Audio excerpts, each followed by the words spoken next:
just a bloke in a bar. What is up, ladies and gentlemen? Welcome to another episode of Bloke in a Bar. And yes, the biggest news of the year, Bloke jerseys, they drop next Monday at 6 p.m. Make sure to be there, guys. If you're currently watching on YouTube, you may be able to see what they look like. If not, if you're listening via audio, they will be revealed on Instagram and Facebook at 6 o'clock tonight. You'll see we got some fantastic stars to wear them. But that 2023 Bloke jerseys dropping next Monday, 6 p.m. The pre-order goes live.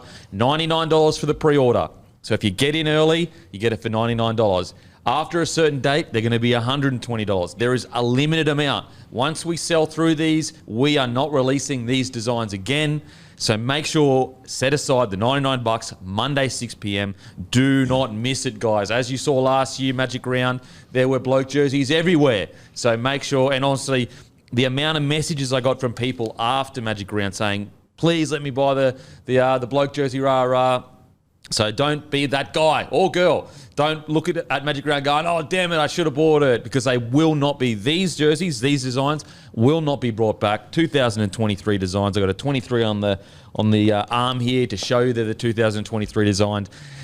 $99, so cheap as chips compared to other jerseys. On top of that, they also, after a certain date, they'll be $120. You got Timmy looking absolutely immaculate in them. Takes a fair bit to make me look good, Kempy, but I reckon these have done it. So I don't give you credit very often, but could be some of your finest work. And my favourite thing about them, being the 2023 edition of the jerseys, is the 23 on the arm. Yep. Probably the most famous number in world sport. Michael Jordan, obviously the late, great Shane Warne. Yes. It is just... It's the GOAT number in world sport. Yep. So the fact that they just had limited edition, 1 year of being the 23, it's my favourite touch to it. Mate, absolutely love it. Next Monday, 6 p.m, guys. Make sure to set your alarms. Get the missus to set your alarms. Be ready to limited amount. Once they are gone, they are gone, and we will not be doing these designs again. Also got some Bloke Steedens as well left on the website. And just quickly, Morning Glory with Matty Johns will be live this Friday at Rose Hill Racecourse. So I'm pretty sure you can come down. It's from 9 till 12 at Rose Hill Racecourse. Myself, Maddie, and Webby will be down there, and Benny, the producer. And also make sure to grab a case of Bloke beer for the footy this weekend. It's a beer for blokes that turn up. They turn up for their mates, their family, and good times. Beer for a bloke that turns up. Get into it. Now, what a weekend of footy. Holy heckers. It does not stop. It does not quit. We've got a man absolutely beaming next to me. I won't say why, but first of all, massive congratulations to the great Gurino. One of the all-time weddings. It really was anything. It really was one of the great debuts. Yeah, as all the chat of leading into it was, this wedding could be anything, the Gurino's wedding, and it was, lived up to the hype, absolutely delivered. And, I mean... We were there. We saw most of it, mate. We missed the service. The Sharks Roosters pre-game show was on, so you, me, and Matty had to go aside and watch that one on the phone. But we obviously saw it all. It was a really special night. The Guru, he welled up a little bit there. A couple of tears dropped. Yep. Nothing over the top, but they definitely welled up, and he broke there for a little while. Gave Ripper of a speech. So I'm so happy for the big fella. Oh, how good was it to see the big fella? And I saw the first dance. The big fella can move. He's got some, got a bit of footwork about him, the big fella. Bit of time spent on that. Far out. He'd be a big nut trucker with a bit of late footwork at the line, I reckon. Seeing him move on the D floor. So massive congratulations to Guru and his wife. It was an incredible wedding. And also, another huge announcement. You may have seen the snippet from the interview with Jonathan Thurston, which is oh my God. Like, I was sitting across from Thurston, him retelling that story, just going, I cannot believe how lucky I am that I get to hear this story from the great Jonathan Thurston. So basically, we're partnered with Channel 9. And what I mean by partnered, I don't mean partnered as in like they own Bloke or whatever, rah. What I mean by that is they want us to promote 9 Now. And in exchange, we get to interview their talent, because talent with certain, whether it's Fox, whether it's not, whatever, they can only do it with usually who they work with. So we get access to all of the big dogs on 9, absolutely incredibly. And all we have to say is go watch footy on 9 Now. It is the dream, guys, and it's all thanks to you helping the community grow, helping Bloke get bigger and bigger. Yeah, so as I said, if you're going to watch your footy, you can watch it for free on 9 Now streaming. And this week, they got the Rabbitohs Panthers game, massive clash on 9 Now. Eels Broncos, Tigers Manly, and Roosters Dragons. They stream free this year on 9 Now, and it's more free NRL than ever in 2023. And there'll be a link in the podcast description and the YouTube description on how you can get there and stream for free. Absolutely. So if you watch your footy on like your computer or even on your there should be an app on TVs or whatever, and you want to support Bloke and show them, because basically the more people we get watching on 9 Now streaming service, the better the relationship is, the more access I get to the big dogs. Hopefully like Joey, Billy, Freddie. You beat me to it. I was about to say that there's not much talent there to work with, is there? Only basically if you listed the top 10 goats of rugby league all the time, they're all with 9 and 9 Now, aren't they? Wally, Fatty. Yeah. So hopefully we can sit down there throughout the year. Fatty's the big one. Oh. Please get to sit down with, mate, with I'll do everything I Fatty can. Everything I can. So massive thank you to the guys and girls over at 9 Now for getting it done, because it's a perfect, like, you guys already watch rugby league. So it's like, all I got to do is go watch it at 9 Now, and that helps me, and that helps you get better guests on Bloke. It's the perfect relationship. So I'm super excited. Huge games. Rabbitohs, Panthers, Eels, Bulldogs, Tigers, Manly, Roosters, Dragons, and you can watch them all for free on 9 Now. It's actually a good streaming service as well in regards to quality and, it streams. Just to put it that way. Non-buffering. Yeah, non-buffering. Now, also, let's get on to it. Accountability. Brought to you by Sportsbet, guys. Rabbitohs defeat the Dolphins 36-14.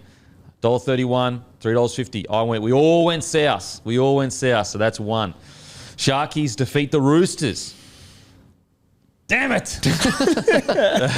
I went Roosters.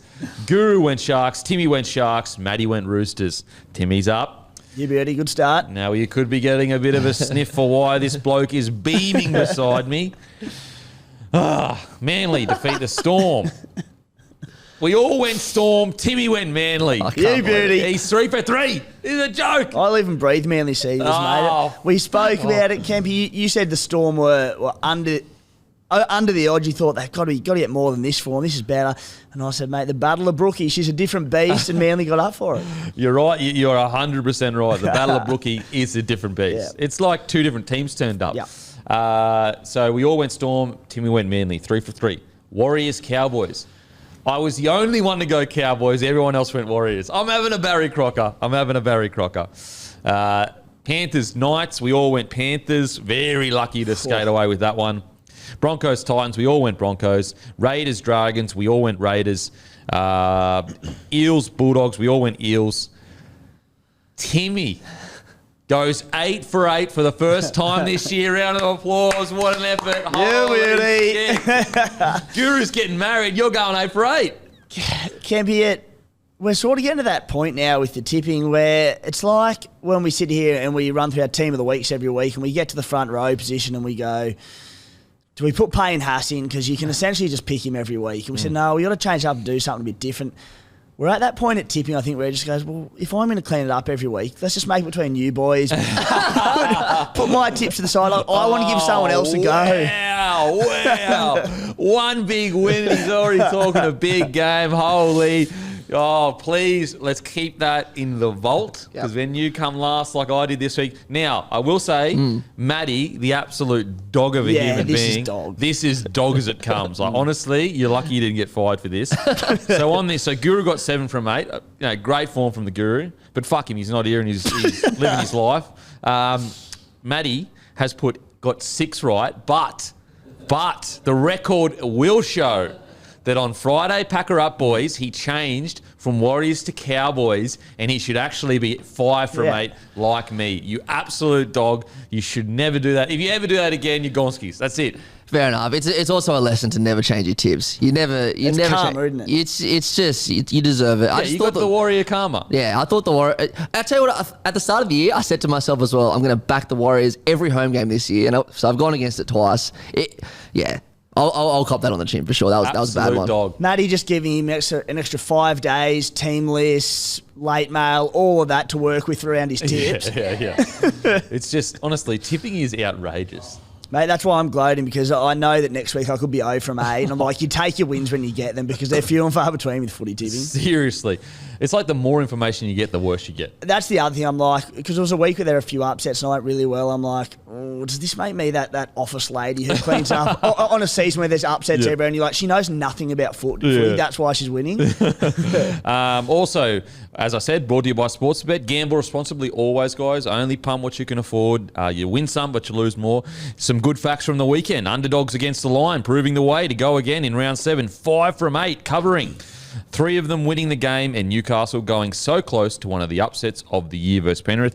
Underdogs now covering at 58% against the line. Oh. Under total match points trends continues. 6 from 8 going under, taking the season unders to 55%. Alex Trywatch didn't score a try against the bye, unfortunately. Free pies when he does score is still on offer at the next Tigers game. Brought to you by the partners of Sportsbet. And as I said, guys, like we've got big partners like Sportsbet, 9, all that kind of stuff now, and that is all thanks to your support. We really, really appreciate it, and it gives us the ability to do, like if you go and watch that snippet with Thurston, like we never would get that without these kind of partnerships, and so that's all thanks to you guys' support. We really appreciate it. The poor old Tigers faithful sitting there waiting for these free pies from Sportsbet. Twile will probably score his try. Then the next home game, they'll take it to Darwin or something. They'll miss out on their free try. Yeah, that would be a very Tigers thing. So thank you, Sportsbet. Brought to you by Sportsbet. Powered by the best punting app in the game. We all know this. Now let's get on to Team of the Week. As we said a few weeks ago, we've changed it up so where we all talk and we think we come together as to what we thought the Team of the Week was. We had Walsh at fullback. Special mention to Gutho and Turbo, in my opinion. We had Marju on the wing. Wow, he's going good. I mean, we knew he was this good, and his defence still has a little bit of a cleaning up to do, but fuck, he's added a lot to that side. Yeah, mate. Defence has a lot of work to do, but it's kind of like, you know what? If you let through 2, just score 3 for us. And he's like, all right, I'll do that. Sweet. I'll do that. Easy. Timoko, 3, unbelievable. I thought he was a powerhouse there. Special mention to Campbell Graham. At 4, Bensini, one of his best games in my opinion. At 5, Tautau Moga. How good was he? What a beast. He's so strong. Isn't that a good... We'll get to it more later, but great redemption story. Just with all the injuries that he's had in his career. When he scored that try, it was through no lack of effort from the Raiders. There was about 5 blokes around him and he just muscled his way to the line. Crazy. Oof. When he was at the Broncos coming through, I was like, we might have a long-term big centre here, and he unfortunately just struggled with injury. Cody Walker at 6, absolutely electric. Nico Hines at 7. RCG, who apparently was in hospital during the week, and then he come out and put that on. Yeah. Unbelievable. Braden Bailey at 9. Fodawaker at 10. Olakau'atu at 11. I mean, he had a good game, but that hit, holy heckers. And, fair play, don't get me wrong, I want to celebrate the hit. The hit was so perfect, so beautiful. What about Olam running directly straight at one of the biggest hitters in the comp? Let's show some love to Olam. Because I'm telling you right now, 9 out of 10 NRL players wouldn't run straight at Olakau'atu. You're right, but at the same time, I reckon that's the first time in Olam's career that he's been sat in his ass. Oh, 100%. So he's probably going, I'm bulletproof. And then Olakau'atu steps up and goes, no, you're not. Mate, massive. What a hit. What a hit. And as I said, just both of them refusing to take a backward step. So I loved that from Olakau'atu. Just wait, your chair's all fucked up. Early drama on the podcast. Smokey, Origin? What? Yeah? No? Maybe?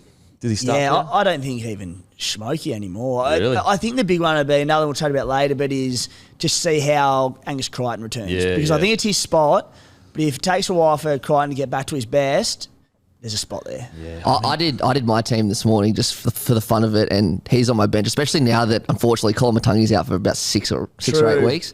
So and also Liam Martin's re-aggravated his hammy. Yeah. So I like Olakau'atu on the bench at the very least, because you just go, even if you don't bring him on an edge, bring him on in the middle and go, oi, bro, I need 10 of the hardest runs you've ever done in your life. Just run fucking hard and straight. He'll create momentum.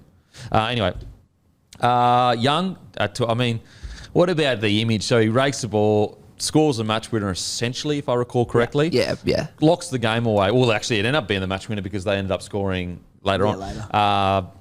And he gets up and he's celebrating and he's like puffing and there's like blood dripping down his eye and you're just going, what an absolute battler. Tohu Harris at 13, Sean Johnson at 14. What about the revival? Jai Arrow at 15, Moale at 16, Tyson Frizzell at 17. That's our team of the week.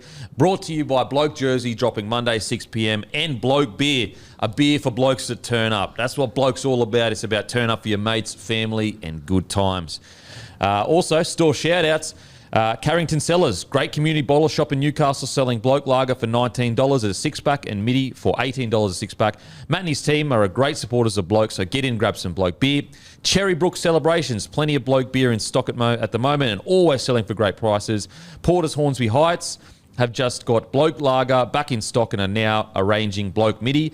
If you are in the area and keen to try Bloke Midi, get in and support Sean and his team. Killarney Vale Bottle-O, one of our original stockists on the Central Coast, always ranging Bloke Lager, Bloke Midi for great prices. Dave and his friendly staff have been big supporters of Bloke, so get in and support them and grab some Bloke beer. Let's get into the rugby league, baby. Rabbitohs defeat the Dolphins 36-14. Spoke a little bit about this in Packer Up, boys, but that first half, I'm sitting there going, the Rabbitohs are absolutely not a premiership threat. Second, I was like, I'm done.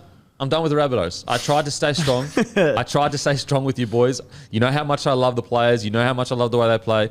And then they come out in the second half and I'm like, I'm in love again. I'm in love. They can win the premiership. This is the way Rabbitohs play footy. Fast through the middle. Murray, Cook, Cody Walker, Latrell Mitchell. So I'm back on the Rabbitohs back bandwagon. And I thought Dolphins were incredibly gutsy. And I think they've absolutely proven that it's more than emotion. It's standards that they've set themselves. What did you think of this game, Timmy? Yeah, certainly. I mean, the old cliche, mate. Game of two halves. The Dolphins led at half time and they were more than right in this game. They were looking like they could have potentially gone on and won it. The Kenny Bromwich sin bin was such a pivotal moment of this game. The Bunny scored 3 tries in the 10 minutes that he was off the field and blew the game out of the way. So if you hadn't seen the game and you saw the score, you'd be like, dominant the Bunnies, but that was such a substantial one. The Bunnies, I think, are better than any team at getting on top of a side that is down a number because they're, when they're on, probably the best attacking movement in the competition, their ability to strip numbers. So when they're already a man down, you just don't stand a chance against the Bunnies. And while I look at that and go, they were aided by that, there's a lot of sin bins in the game in the current era. So when the Bunnies can hit you that hard with the bloke down, yeah, big. Absolutely. The penalty was, it was silly. Kenny Bromwich, I understand what he was trying to do for sure. Like he's trying to put on a big hit or whatever, but you got to at least time it a little bit better. I mean, he's a pro. He's done it a million times. He's landed that shot. How many weeks did he end up getting? 1 to 2. I like that. Yeah. I think that's fine. What I was worried about with that is, yes, okay, his shoulder made contact with the head. The thing I was worried, though, is that the optics of it looked really bad. So I was worried that the NRL match review were going to go, oh, wow, tackled without the ball, in their head, not looking, rah-rah. I was worried they were going to go 3 or 4 weaker. What do you think about the penalty? Yeah, you don't know at times with those high shots if they're going to go, 1 to 2, it happens, decent enough record, or they're going to go, throw the book in 5 to 6 weeks, make a statement. I mean, they did it a month ago with Kafusi, so maybe off the back of that, we've got to lighten up on them a little bit. But I'm with you, 1 to 2 weeks is fine.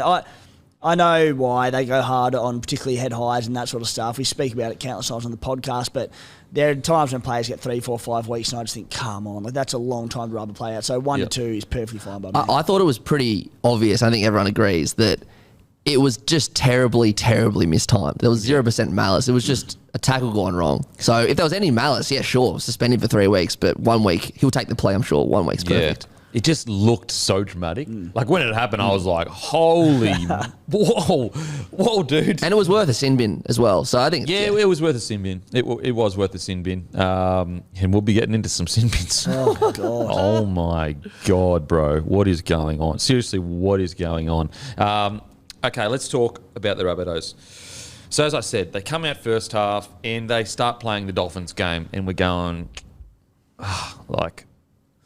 it's just with a team as strong as the Rabbitohs, you go, how do you get sucked into this when you know the way to play? You know the way to play. You know exactly what works. You know that when you play Rabbitoh style of footy, no one can go with you.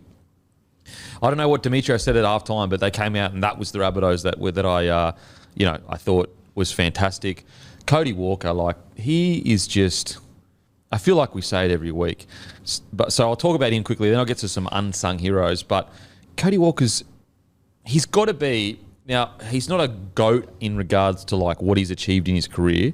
When you're talking about ball skill and the reading of a game and the intelligence on a footy field, he's got to be up there with the greats, surely. Yeah, and just beautiful to watch. Yeah. We often speak about the players that are on the sweep and they have the 3v2 and making the right option, and he just gets it right every single time.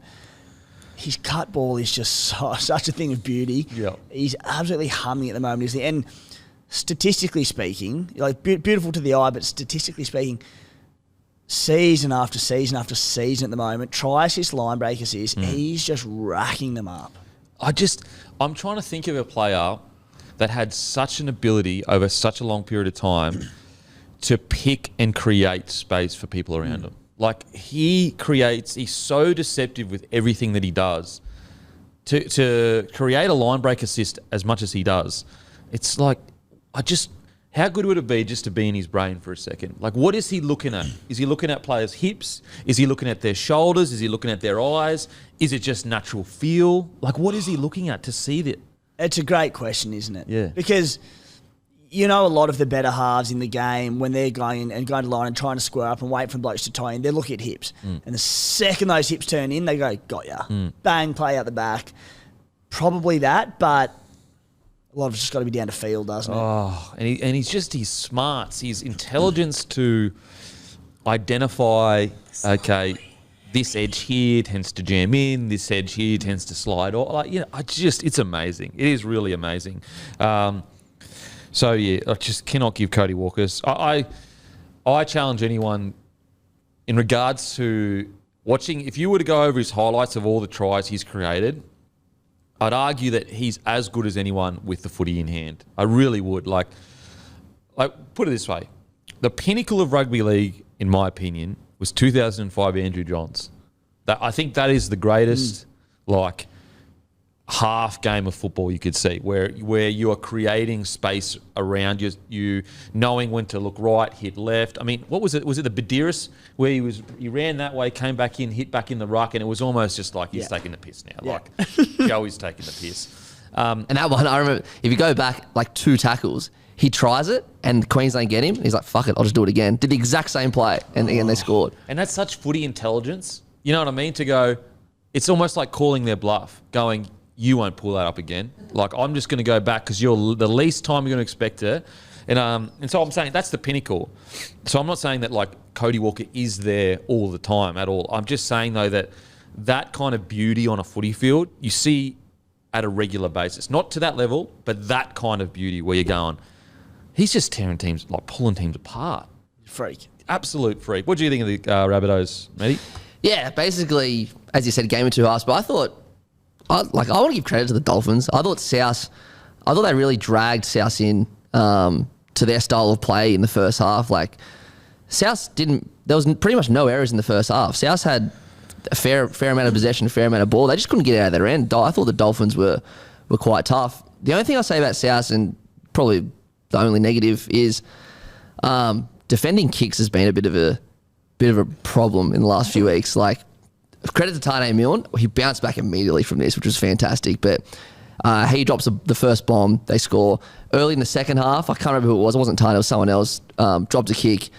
Luckily for South, the Dolphins butchered it and didn't score. So that's something South just got to clean up a little bit. But then as soon as that happened and they turned it on, they're just unstoppable with Rabbitohs. It's crazy. I'm so intrigued to see how they go this week against Penrith, because 2 weeks ago, before these 2 big wins, we had our reservations. They'd had a tough draw early on, won a couple, lost a couple. But the last 2 weeks, as I said, and I was only one sin bin, and good luck to them for doing the damage they did, but that game could have gone either way for a large period up into that 60th minute sin bin when the game turned on its head. The week before, against the Doggies. Doggies had a stack of injuries. They were coming off the 5-day turnaround. It was just, everything was up against them. Penrith Panthers this week, Thursday night, I think we see where the Bunnies are at. Yeah, because it's an angry Penrith Panthers too. A really kind of pissed off Penrith Panthers who've just come off I don't want to disrespect Knights because I think that Knights brought this out in them, but I don't think Penrith are going to allow a team to do what the Knights did to them again, kind of thing. Yeah, even if they don't, Penrith winning by a point is like them losing a game. That's like, no, if we're not we're so dominant, we don't even get close to losing games. Being that poor team to come up against Penrith after a loss or a down performance, it sucks. Yeah, and to be clear, I think a lot of it had to do with how incredibly gutsy the Knights were. Big time. But we'll get to that game. So I just did some maths while you were talking about Cody Walker.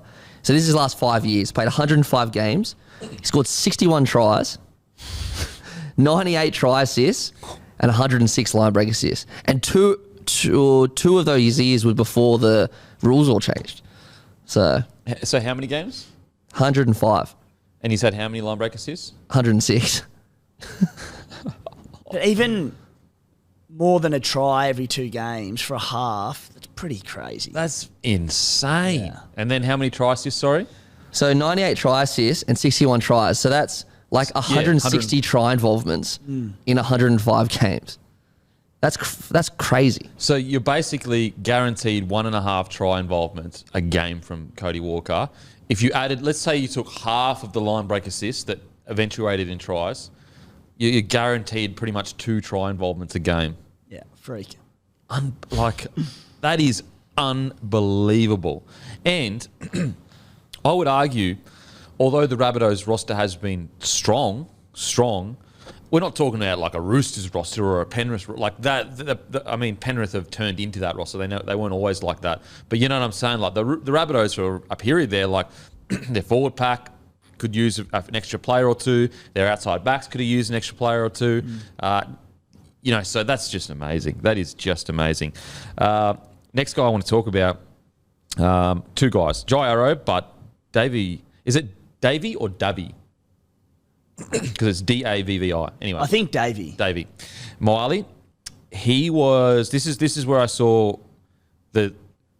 I mean, I'd seen his potential before, but this is where I saw, oh wow, this guy could really, when Tom Burgess moves on, I think that there's a world where, the great Gurino would say, there is a world where, and also I would say, Totola and him could replace the hole that Tom will leave.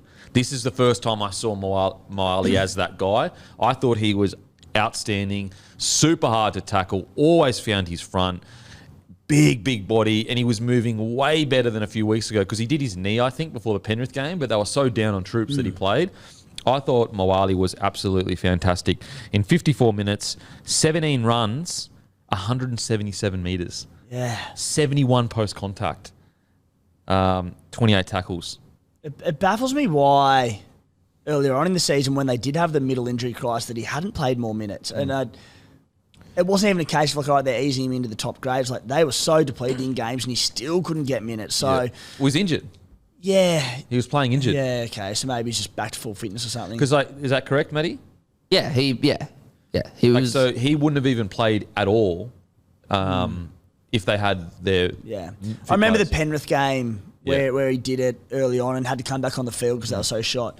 And Moali, but I was so happy for the Bunnies to see their middle stand up because they have had the injury crisis there this season. Like Jai Arrow, who you touched on before, Campy, first game back from injury, 61 minutes, 180 metres, 68 post-contact, 6 tackle breaks, 34 tackles. Harm Saleh played 36 minutes, 10 runs for 130 metres, 48 post-contact. Like, they can keep some of these troops on the field in these middles and get more minutes into them, match fitness. Like, we know what the backline's done without a forward pack. With a forward pack, oh boy. It's going to be seriously scary. So, Jai Arrow, isn't he an interesting one? Because I think a lot of people forget, and as I said, I spoke it on Packer Up Boys, but when he signed, there was an argument as to who will be 13, Cam Murray or Jairo, because he was the big dog at the Titans, running for 200-plus metres every week, killing it, getting through so much work. And because he came into like a star-studded team, he kind of got not left behind because he's continued to play footy, but he just didn't get his name put in the spotlight as much because he's in a star-studded team. Whereas when he was at the Titans, it was all the Jairo show. And I just think that on the weekend, it showed you that there's a reason he is an Origin top-tier player. Coming on and doing that in your first game back, that's massive. And I think, as I said, all the spotlight was on him at the Titans. He was coming through, and he had and he still got it, but probably just doesn't go to it as often, but a really effective offload. And early on in his career at the Titans, produced a few attacking stats here and there, and you're like, this bloke, the sky's the limit for him. I think we've seen now that he's a Queensland Maroons Origin player that is just tough as nails, works his ass off.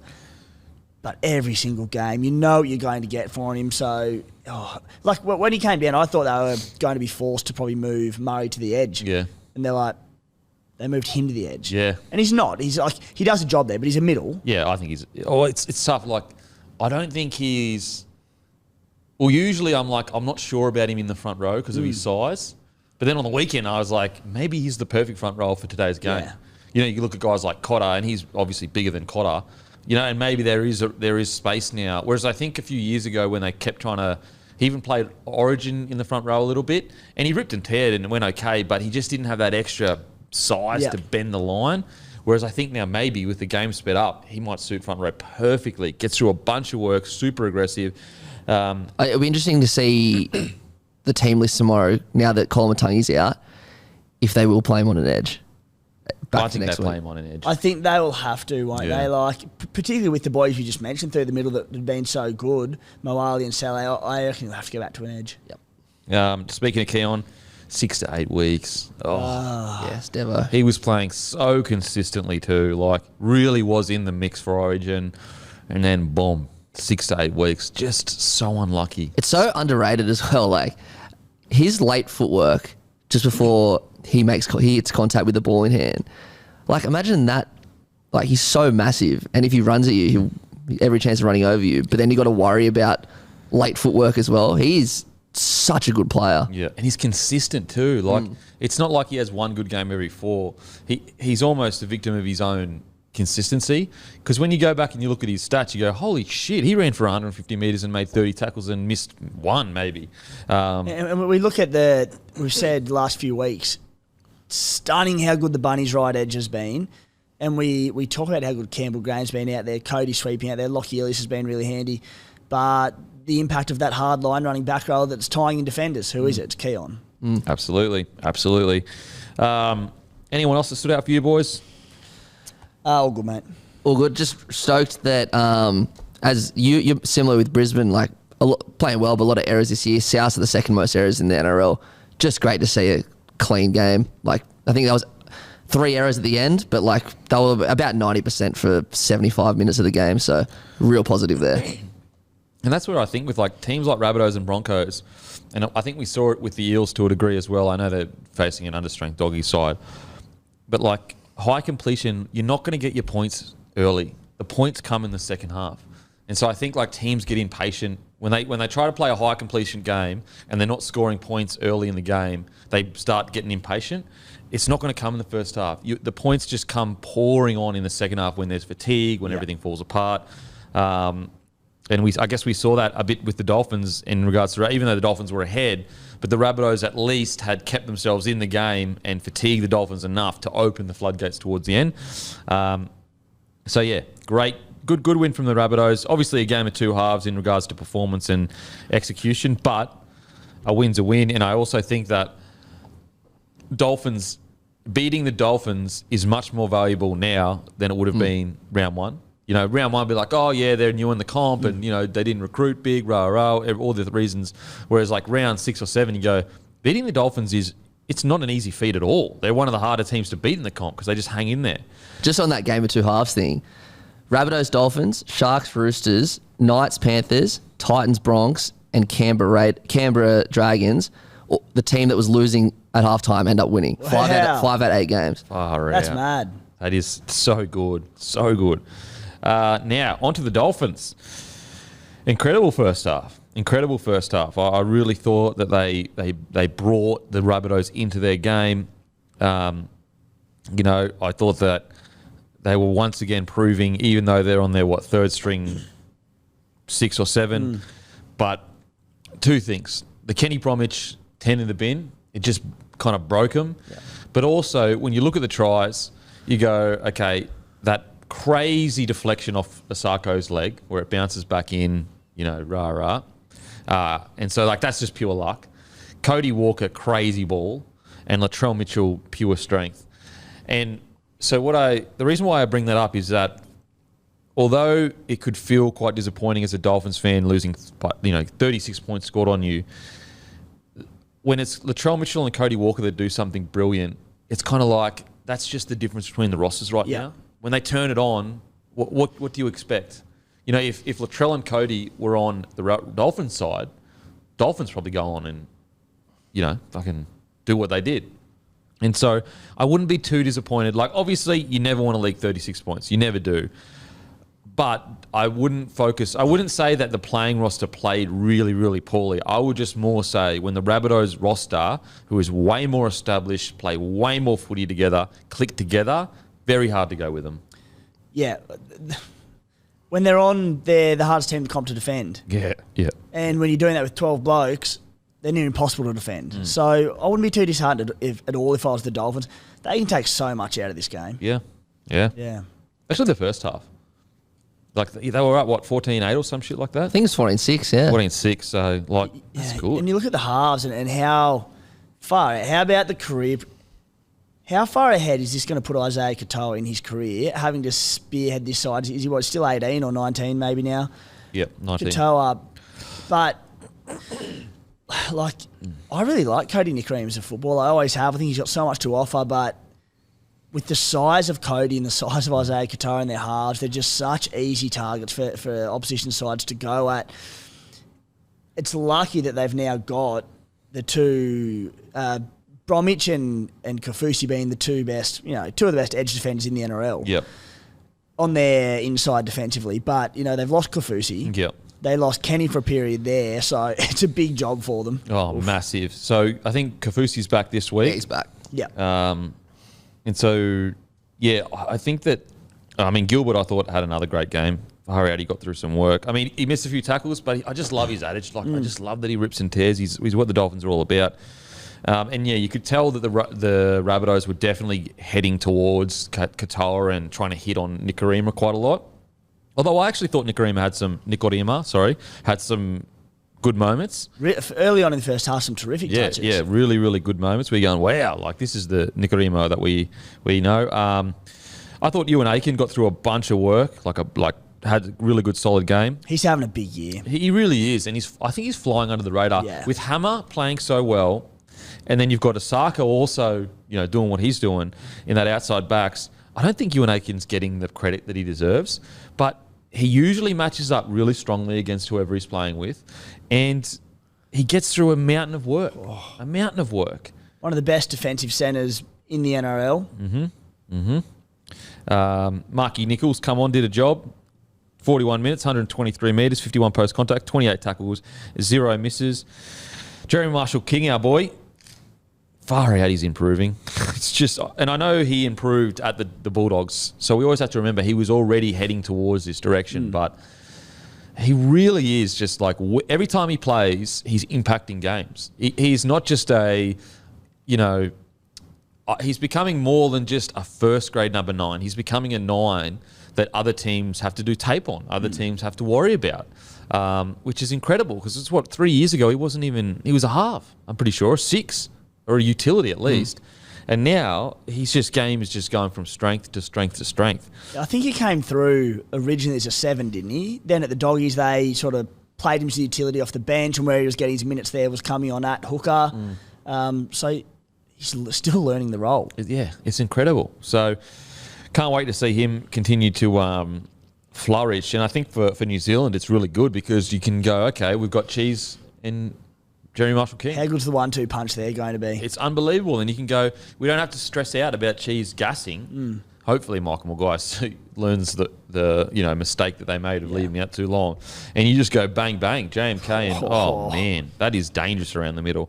What do you think of the Dolphins, mate? Yeah, again, first half was great. You mentioned Marky Nichols. Between him and Jesse Bromwich in the middle, I think they made about 70 tackles together and missed one. Jesse made 41, missed one. As you said, Tom Gilbert missed a couple of tackles, but he worked hard in the middle as well. They were really tough, the Dolphins, and yeah, as you said, the squad difference is probably what the difference was in the end, and obviously the Bromwich sin bin. It's so, as we said on Friday, it's so lucky that Felice Kafusi's coming back next week, because if they were missing him as well as Kenny Bromwich, they'd be in a lot of trouble. But yeah, I'm seriously, if I was a Dolphins fan, I'd be so proud of them this year. They're just gritty as. I think, and what's really exciting for the Dolphins, if they keep playing like this, they'll be able to recruit a superstar. Imagine this team with Munster in it, Jackie White, and sorry, bro,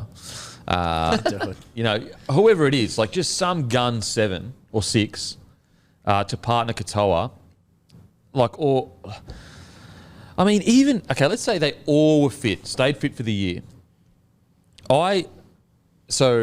At the start of the year, I was like, no, there's no way I see them making the 8. Like, I can see them, challenging around the 10 or whatever. I honestly think if they all stayed fit, 1 to 17, similar to what Penrith have been able to do for a while now, yeah, they've had a few injuries here or there, but just generally speaking, I genuinely believe they challenge for the 8 this year. Yeah, I agree. You know what I mean? I agree, yep. And I'm with you. That was, on my ladder at the start of the year, that was 16th out of 17. Yeah. So...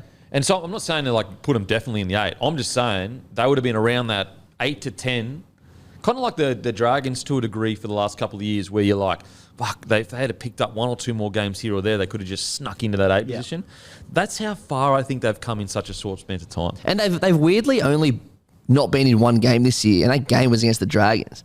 Yeah, I know, for all of the games. Every other game this year, they've been well in. Didn't they have Sean O'Sullivan went off in game for that one? I think Sean O'Sullivan was out and Milford went out. Milford was out in game. Right. Yeah, okay, yep. So so good. Incredible. So, do not be disheartened at all, Dolphins fans. Outstanding. Now, Sharkies versus the Roosters. Oh, man, what a win for the Sharkies. Talking about defence. They get the job done. Nicho Hynes. The man. He is the man. He is truly the man. It is shocking how many times now over the last X amount of years he impacts big games. And he's just so smooth with it. I don't get it. I don't understand. It's like the defence know he's coming. He doesn't look like he's, you watch Mitchell Moses and you're like, Mitchell Moses is quick. Whereas you look at Nicho Hynes, he kind of glides slowly, but he just moves past him every time. There's a few players in the NRL and any players I've ever spoken to ask questions about what makes this player special, and a few of them, and Tom Trebojevic, even probably a bit earlier on in his career, where he was just, no one could touch him, particularly that 2021 season. And you're like, he's got the big rangy stride on him and that, but he doesn't look like he's lightning, but people couldn't get a hand on him. And they said it's just so deceptive, and no matter how prepared you are for him, you position yourself on them like you would any other attacker. Let's go whack in their pass. And Nico's the same. And that's what players say. They're like, he doesn't look lightning quick, but you blink and he's gone.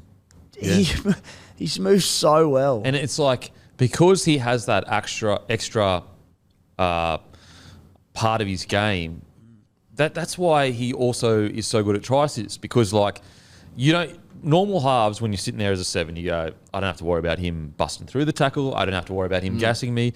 With Nicho, you've got to worry about a guy that's got ball running as good as a fullback, ball playing as good as, as silky as your better 7s, and he's also a bigger body. It is just like, it's as far as well-rounded halves, so well-rounded players, but certainly well-rounded halves, it's him and Cleary. It really, he is, and he's just going to get better and better and better. We are just seeing the beginning of his game, For example, how much kicking do you think he's done in his whole career? Because he didn't come in. I'm pretty sure at the most he was a 6. But I think he was a fullback for Sunshine. Could you check that for us? Yep. For the Falcons, I'm pretty sure he's a fullback. So it's how much in-game experience does this bloke have as a 7? It's pretty minimal. Unless his junior career he was a 7, but put it this way, everyone forgets when he came to the Sharkies, no one was talking about him 7. They were saying 6 or maybe 1 if you move Will Kennedy, but Will Kennedy had such a good year that they were like, all right, well, you're going to have to put him at 6, and Trindle will go to 7. And then he comes and he becomes the 7 and kills it. Unbelievable. And that's it with talk about impact in big games. Sure, he can score well and rack up all these attacking stats, but in terms of in-season, regular season games, it doesn't get much bigger than, the bye last week, the week before that, they had that gut-wrenching loss to the Warriors where they faded in the second half, come up against the Roosters, who the Roosters had won, I think, 7 on the trot against the Sharks. You're down at half-time, coming off that horrible second half last time around. Not single-handedly, but almost single-handedly, steps up and wins the game against the Sydney Roosters. It doesn't get much bigger than that as a regular season match. It really does. And a Roosters desperate to find some form. The Roosters completed nearly at 90%. Wow. 88%. The only difference was that the Sharkies had 51 total sets compared to the Roosters. So the Sharkies completed 76%. They had 39 sets completed, and the Roosters had 30% completed. So their ability just to keep the ball away from them was just... I've got them such genuine premiership contenders. Penrith are clearly still far and away the best at the moment, but there's a few cracks appearing, not bloody many, mind you, but the Sharkies, they've got a few defensive issues to work out, but it's a long season. Their attack is just so in sync, and as you said, Kempy, Nico being at the forefront of that, who missed the first 3 or 4 rounds of the season when they had a few struggles, he's only going to get better at halfback. Their combinations are only going to get better. We speak about it all the time, but their depth is unbelievable. They lost this week Rudolph, they lost Dale Finucane, both for extended stints. New blokes come in, do a great job for them. Yeah. I can see them going very, very deep this year. It just all they need to worry about is their defence. Yeah. They just need to make sure they stay on top of their defence in big games, and they'll sort it. They really will challenge all the way. All the way. Just on Nico, sorry. I've clicked on about 10, 12 random games. He was fullback for most of them and was halfback in a couple of them. So he floated around, probably mostly fullback. But that's only gone off about 10 or so games. Nico and Matty Moylan's ability to interchange between left and right without the attack being stunted at all blows my mind every week how good they do it. Love it. Yeah, agreed. And I do think that Matty Moylan is he is without Nico, he really struggles. I really do think that not that he really struggles. He's an NRL player and he's had a great career or whatever, but I do think that he is yin to Hines is yang. If there was another 7 there, I just don't know whether they would sync as well as they do. Whereas it just seems for some reason when Nico plays, Matty Moylan just plays well. So good. So yeah, great win from the Sharkies. Nikora again, another solid game. Anyone else? Cam McInnes, he gets through some work. I liked him at 13. I really did. 106 metres, 40 tackles, only 1 miss. C for running for his casual 212 metres, 92 post contact. Another night out for him. Yeah. Quiet season for him. He's just punching that. But it also, how scary is it that you see his little grubber that he put in? That I think it forced it. He has all the running and all that, and now he's got a little kick to his game. He's a scary prospect. He had 92 post contact metres as a centre. If he can do that every week, seriously, and it's what, second year as a centre. He was a wide running forward. So what a great win for the Sharkies. It really, the confidence they can get from that is just so much because they can go through the rest of the year now going, all right, we've proven we can keep a team like the Roosters to 12. That is not an easy feat. Not an easy feat at all. Anyone else stand out for you?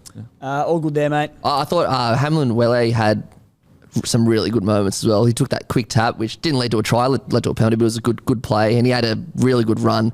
That late line break. The late line break, yeah. I know he got injured last year. Before his injury, he was just unstoppable. He's now getting back to that form. Well, I think I think they scored the next play. He made that bust late on in the game, and then it might have been Nicola scored straight off the back of it. Yeah, yeah, he was great. Blake Brayley, thought he's probably his best game this year. Really, really good. Try assist. Got through a mountain of work. He's just such a good player to have at your club because, he's not going to break the bank. He's not going to Blake the bank. Go home, Kempy. He's not going to Blake the bank. That's really hard to say. Blank. He's not going to Blake the bank. He's not going to break the bank, but he delivers extremely high quality service. He's still relatively young. Can you get his age? I think it's like 22, 23. So he's got ages to get better. On top of that, like this spine is relatively new together. They've essentially had one season together. He's just going to get... He's 24, so he's still young as in that 9 position. And he's a guy that you can really keep... Like, it's so important, as we said, we always talk about combinations, but the longer you keep that 9 there, the better it is for the club because you just build around it. You know what you're going to get. You know what he delivers. You know where to be, the passing, the timing, everything. So, yeah, I definitely thought Brayley had probably... He's small as well, Brayley. Not the biggest. And to go 80 minutes every week and, you never really sit there and go defensive deficiencies or anything like, man, he's a tough little unit. Fucking so tough. A few negatives. I do think that Teague, Wilton, Moylan side in defence just a little bit worrisome at times. Now, it may be, again, because of a new combination. We're massive fans of a guy like Wilton, so hopefully they can sort that out because if they can, in attack, he ran for 148 metres, 3 tackle breaks, a line break. But, yeah, just that edge of defence, I just think they need to clean that up a little bit. It's very vulnerable. Teague's missing a lot of tackles and, unfortunately, a couple of key ones. And even Nico, mate, he's had a few this season and last year where he has been, caught out of position. But again, for a bloke who's played primarily at the back in his career, it's a big thing coming in the defensive line. So it'll come, but it's a concern. But the good thing is, kept him to 12. That's kind of only a little nitpick right now. Now, onto the Roosters. Man, just discipline, man. So bad. It's just, unfortunately, because, I don't know. It's not like they're they're definitely not dirty players. You've got Hargreaves, obviously, is the enforcer. You've got Radley, who is, hyper-aggressive. But the rest of these players, so I don't, it's just confusing to me that the discipline is so poor. Are they too aggressive for rugby league today? Is that the thing? If we took this team and we put them in 2010, would they be sweet? I'm not sure. We had a good convo, Kempy, at the wedding the other night while this game was going on, and I think there'd been the early sin bin to Nat Butcher.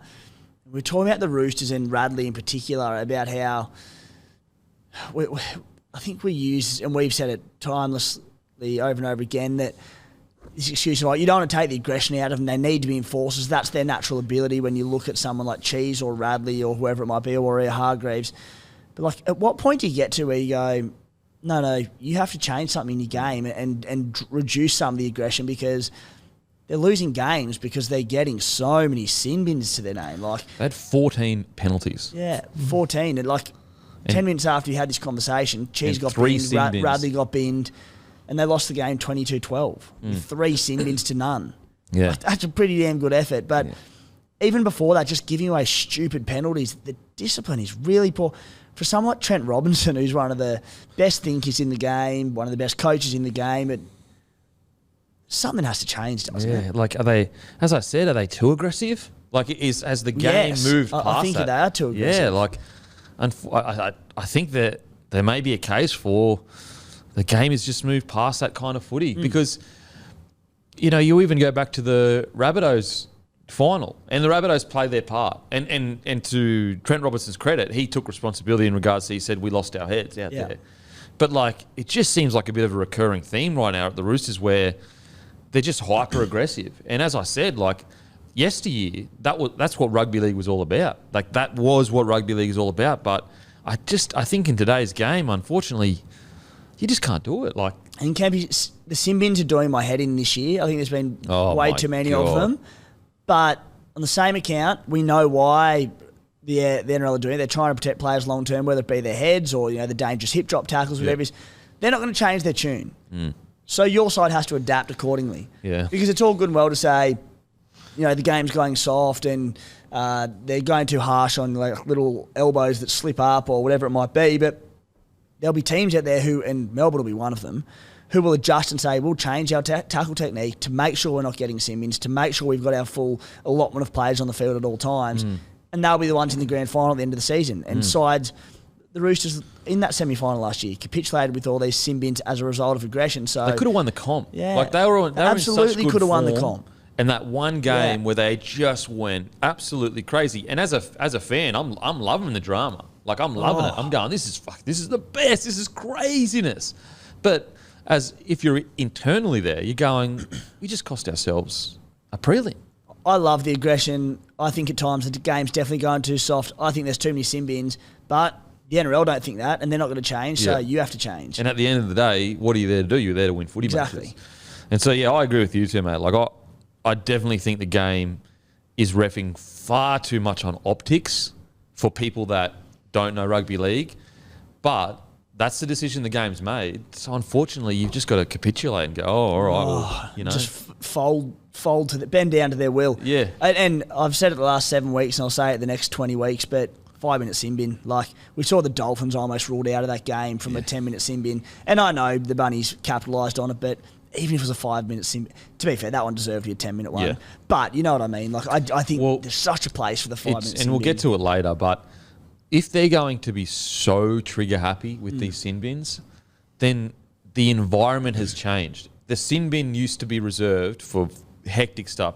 That's changed. Now we sin bin like all the time. I think in the first 2 games there was 6 or 7 sin bins or something. And so if that's the case, the environment's changed. So for example, a bad hip drop where you get 10 in the bin is not the same as Victor Radley flopping in on a tackle to hold someone down in the middle of the field. Because like Victor Radley got sin bin at the end of the game. It was just because it was a professional foul, hey? But like they weren't going to score. Yeah. You know what I'm saying? Like, how is that the same as a hip drop? Like, it was just a dumb... Professional foul, 5-minute every day of the week. Like, professional foul, 5 minutes in the bin, bring him back on. I watched the Radley one. Did he just dive on him because he thought the tackle wasn't complete? Like, what happened there? Or was it just a brain explosion? Because, like, what I didn't get was, like, why were they trying to slow the play the ball down when they needed to score? There was something around, and the listeners will be on top of it, but this game was obviously on mid-wedding, so I've had to go back and have a look at it all. But there was something to do with jumping on the right to try and slow it down, something around trying to get a captain's challenge, because they were talking about in the post-match presser, Teddy and Robbo, and something around, and the comments will be all over it, but that they thought if they slowed it down or gave a stoppage in play, they could challenge something that happened prior. Yep. Anyway, it's... because I'm just looking at it now. It was a very, very obvious flop. So, yeah, if they were trying to go for a captain's challenge, they did say last year that that's going to become a sin bin, which is fair enough. I'm sure that was I watched it a few times, and no one said anything. Like, it just looked like a really dumb thing to do. But now that makes sense. He was trying to get the captain's challenge, which is, again, it's... should know. So then there was more drama around, say, some interpretation by the NRL change. Yeah, okay. 6 sin bins for the Roosters this year, so 1 a game on average. Yeah. Although Dolphins are on 6 as well, so yeah. It's just, it's hard to say because Trent Robinson is literally one of the best coaches, ever. Like, is in when you look at the amount of comps he's won, the amount of minor premierships he's won, at least of the modern era. You'd have him in the modern era of rugby league. You'd have him in the top 4, 5 coaches. Yeah. Since 2000, let's say. Yep. So like he's so good at what he does. I just wonder how do you address that anyway? So discipline. It's funny though because Trent Robinson's obviously a gun, but when they won that comp in 2013, as you both know, like. The Roosters were very, very, very happy to constantly give away penalties pretty much for the whole year because they backed their defense. And now a penalty back then can be a sin bin these days. The game's obviously changed so much, so maybe he just has to like turn away from that a little bit. I think I'm looking at the stats now. The Roosters had easily by so far the most penalties in 2013. That's what they won the comp the back of. How are they going this year in penalties? One moment. Because like when you think they went back to back 2018, 2019, rules came in 2020, 21. Halfway through 20 COVID. Halfway through 20, yeah. So 2020. So I wonder whether that's... They're about mid-range this year. They're about mid-range? Yeah. Yeah, it's interesting. It's interesting. Because, like, if they've got the same sin bins as Dolphins, you would go, well... And 3 of them happened... On Friday. On Friday, then you'd go, well, technically, statistically speaking, that the sin bins aren't an issue for them because the Dolphins are going okay. But then... And they're mid-range for penalties. But that is the most for sin bins. Yeah, okay. 6. Oh, yeah. It's a mixture of... I think it's a mixture of things. Obviously, it's discipline for sure, but it's also like... I just don't know whether they've found out the way they want to play yet. I'm not sure. I think not drastic change, but something needs to change. Something needs to change internally. Is it panic stations? I don't think so for the Roosters. I think the Roosters are such a good footy side that they can literally... They could come out next week, blow someone off the park, and then go on a massive run. Like, that's how good this Roosters side is. So I still think that they're premiership threats, but I just think that they don't want to leave their run too late. Yeah, I wouldn't be concerned as a Roosters fan, but we do come on here quite often and make excuses for them. Yeah, and have done for as long as I've been on the podcast. And you're like, at what point is it like stop making excuses? They're just not delivering. Yeah, that's a fair point. But at the same point, I'm like, I wouldn't have too many concerns for them. They'll come good. It's a long season. Yeah, you're right though in regards to, but it's because they go on these runs. Like last year when they went on that run, they definitely, if they didn't have a brain explosion, I honestly think they 100% end up in the grand final. Yeah, and looking at the side, I'm with you. I reckon they do too. One of the great footy made the prelim at least because they would have had to play Penrith in the prelim, but they would have at least made the prelim. The prelim. Yeah. Let's not get technical, mate. One of the great stories, Angus Crichton back on the weekend through New South Wales Cup, and then Tilly Tupanua as well back to New South Wales Cup. So them two boys coming back in. Hopefully they can find their feet pretty quickly and get back in the top grade, but they'll have an enormous difference on this side. Oh, massive difference. Massive difference. And God. So got Lodge to come back as well. Lodge to come back. Nathan Brown won't be far away. Yeah, Connor Watson. So... there's bodies there that'll be back. Yeah. I'd still believe, though, with the roster they've currently got, they should be, top 4 right now, pretty much. Yeah. But as we both just said, definitely not worried. They're currently sitting 9th, and they've got 8 points. So basically, they're equal 5th. If you're talking points differential, they're equal 5th right now. So the good thing for the Roosters right now is similar-ish to 2018. They're winning enough games to keep themselves in the hunt for the top 4. Because as you need to be in the top 4 if you want to win the comp. And right now, they're definitely still in the top, still in the hunt for the top 4. They're basically only a point behind Sea Eagles for the top 4 spot. So it's kind of like they're still... Okay, so this is the reason why you go Roosters, nothing to worry about, is because their roster, whatever. They're still in the hunt for the top 4. Cowboys, you go panic stations. Yeah. Because they are not even in the hunt right now for the top 4. For panic stations in regards to where they should be right now. But we'll get to the Cowboys. Now. 2 points. Warriors Panthers in 2nd on 10. Titans in 10th on 8. There's a game. You know what's fucking hilarious right now? 2 and 10. On the app, the Broncos logo at 1 is Roosters logo. Look. Good from the NRL. No. How dare they? What the hell? Oh. Wow. Oh, anyway. I know people. It's small. I know people are going to correct in the comments. Lodge did play this week, but he only played 20 minutes. So he's still got to come back. Lodge did play this week. Yeah, but I think they're kind of easing him back. But he was only on the field for 20 minutes. What was his... He was in a headgear, so maybe he didn't... was he in a headgear? Half the Roosters are in headgears at the moment. That is... Blame Guru for getting married. Okay. He had quite a quiet game. That's probably why we didn't notice him. 57 metres, 13 tackles. You know what I do like, though? Positives, even though he also had quite a quiet game. Terrell May. I think he brings so much impact off the bench.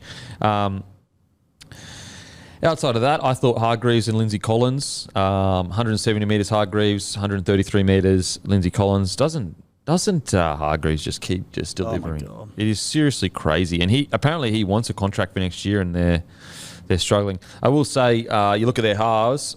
We've been giving Sam Walker massive raps for his improvement in defence. 30 tackles, 8 misses. So, maybe that's where a bit of the points leaked. But hopefully they bounce back next week. I do think, again, hoping Crichton and Satilli can come back well, getting on the inside of Keary and Sammy Walker will make a world of difference defensively. Like Egan Butcher, I think he's a great footballer. Scored a nice try on the weekend. I just think he's an out-and-out middle. Defensively, he's been caught out so much. So I think when they strengthen those edge back rollers, Nat Butcher's solid enough, but it'll help big time. So who are they playing next week? The Roosters. They are playing the Dragons. So really big game they must bounce back here. That's a good game. Yep. To go out to. That'd be sick, the new Allianz. Yeah. Fuck. How good. Okay. Now, on to Sea Eagles versus the Storm. The Battle of Brookie. Was it the highest quality of games? No. Was it entertaining as shit? Absolutely. I think that when you watch this game, if you're a Manly fan and if you're a Manly player, this is how you're going to win the comp if you want to win the comp. Hyper-aggressive.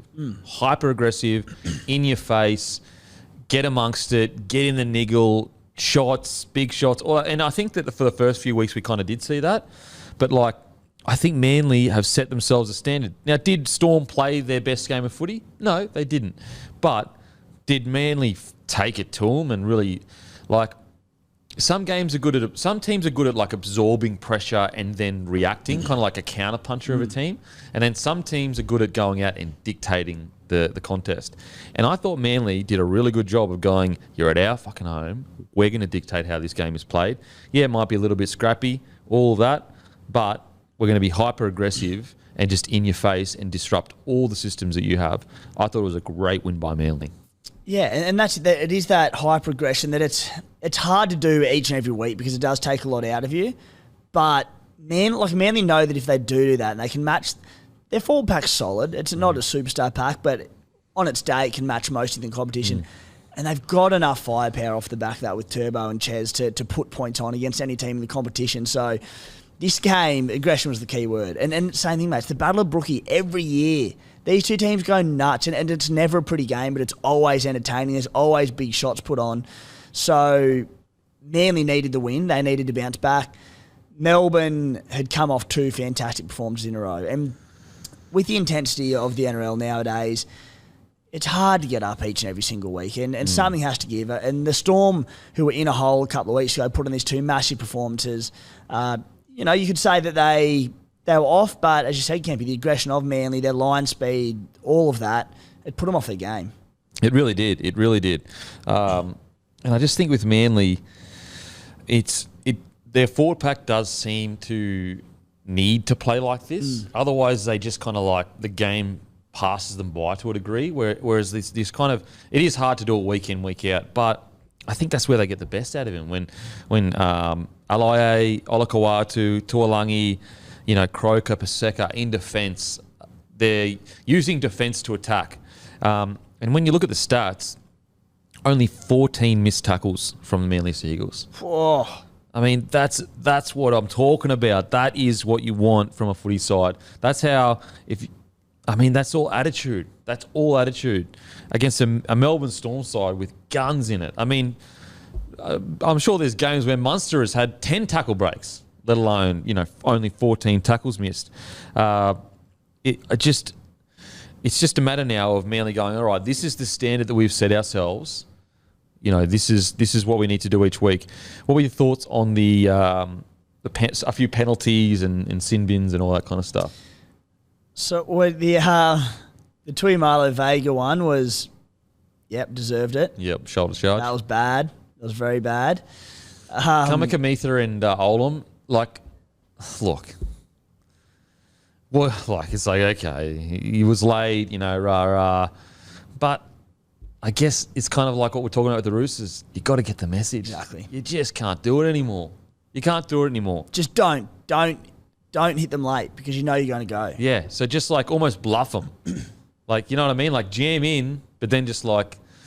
And look, I'm sure we're going to see a time where a player dummies... Yeah, and they go straight through. I'm sure we're going to see because a player pulls out of it. Because a player like goes to bluff and pulls out. But you just can't. Like I thought there was one the other week.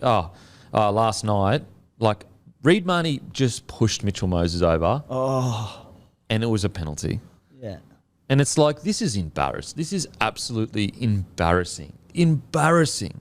And like especially by like Mitchy Moses, he never milks anything either. So it's like Mate, and so, and like, look, DCE, of course he stayed down to get the penalty and that. Yeah. Why wouldn't you though? Exactly. Why wouldn't you? That's the standard that's been set by the NRL. If you stay down, you're going to most likely get a penalty because we are reffing on optics. We are not reffing on principle. Why not? Yeah, you mention it all the time, Campy, but it's like, yeah, you want to be tough and you don't want to take a dent to your pride on diving on players, but Mitchy Moses in a defensive line, he's got it mastered. There was another try disallowed on the weekend because he went down, got a bit of soft contact, but he went to ground, got off. It's like, well, he saved him a try. Why not? Like, you would be a shit bloke if you didn't do it. And I know people go, where's the integrity?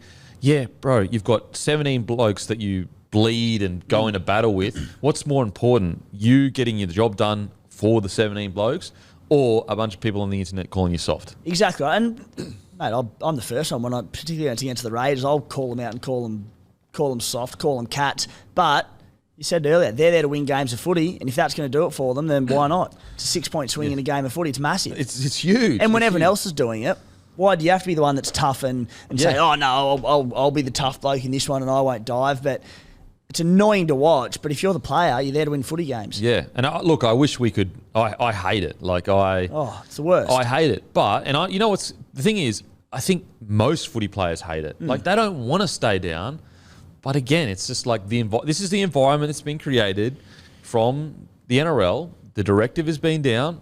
If they stay down and it looks bad, you're more likely to give a penalty. Then it is what it is. Now, if refs started getting, I guess, harsher and, basically going like, nah. Call the bluff. Yeah, call the bluff and going, nah, not giving the penalty.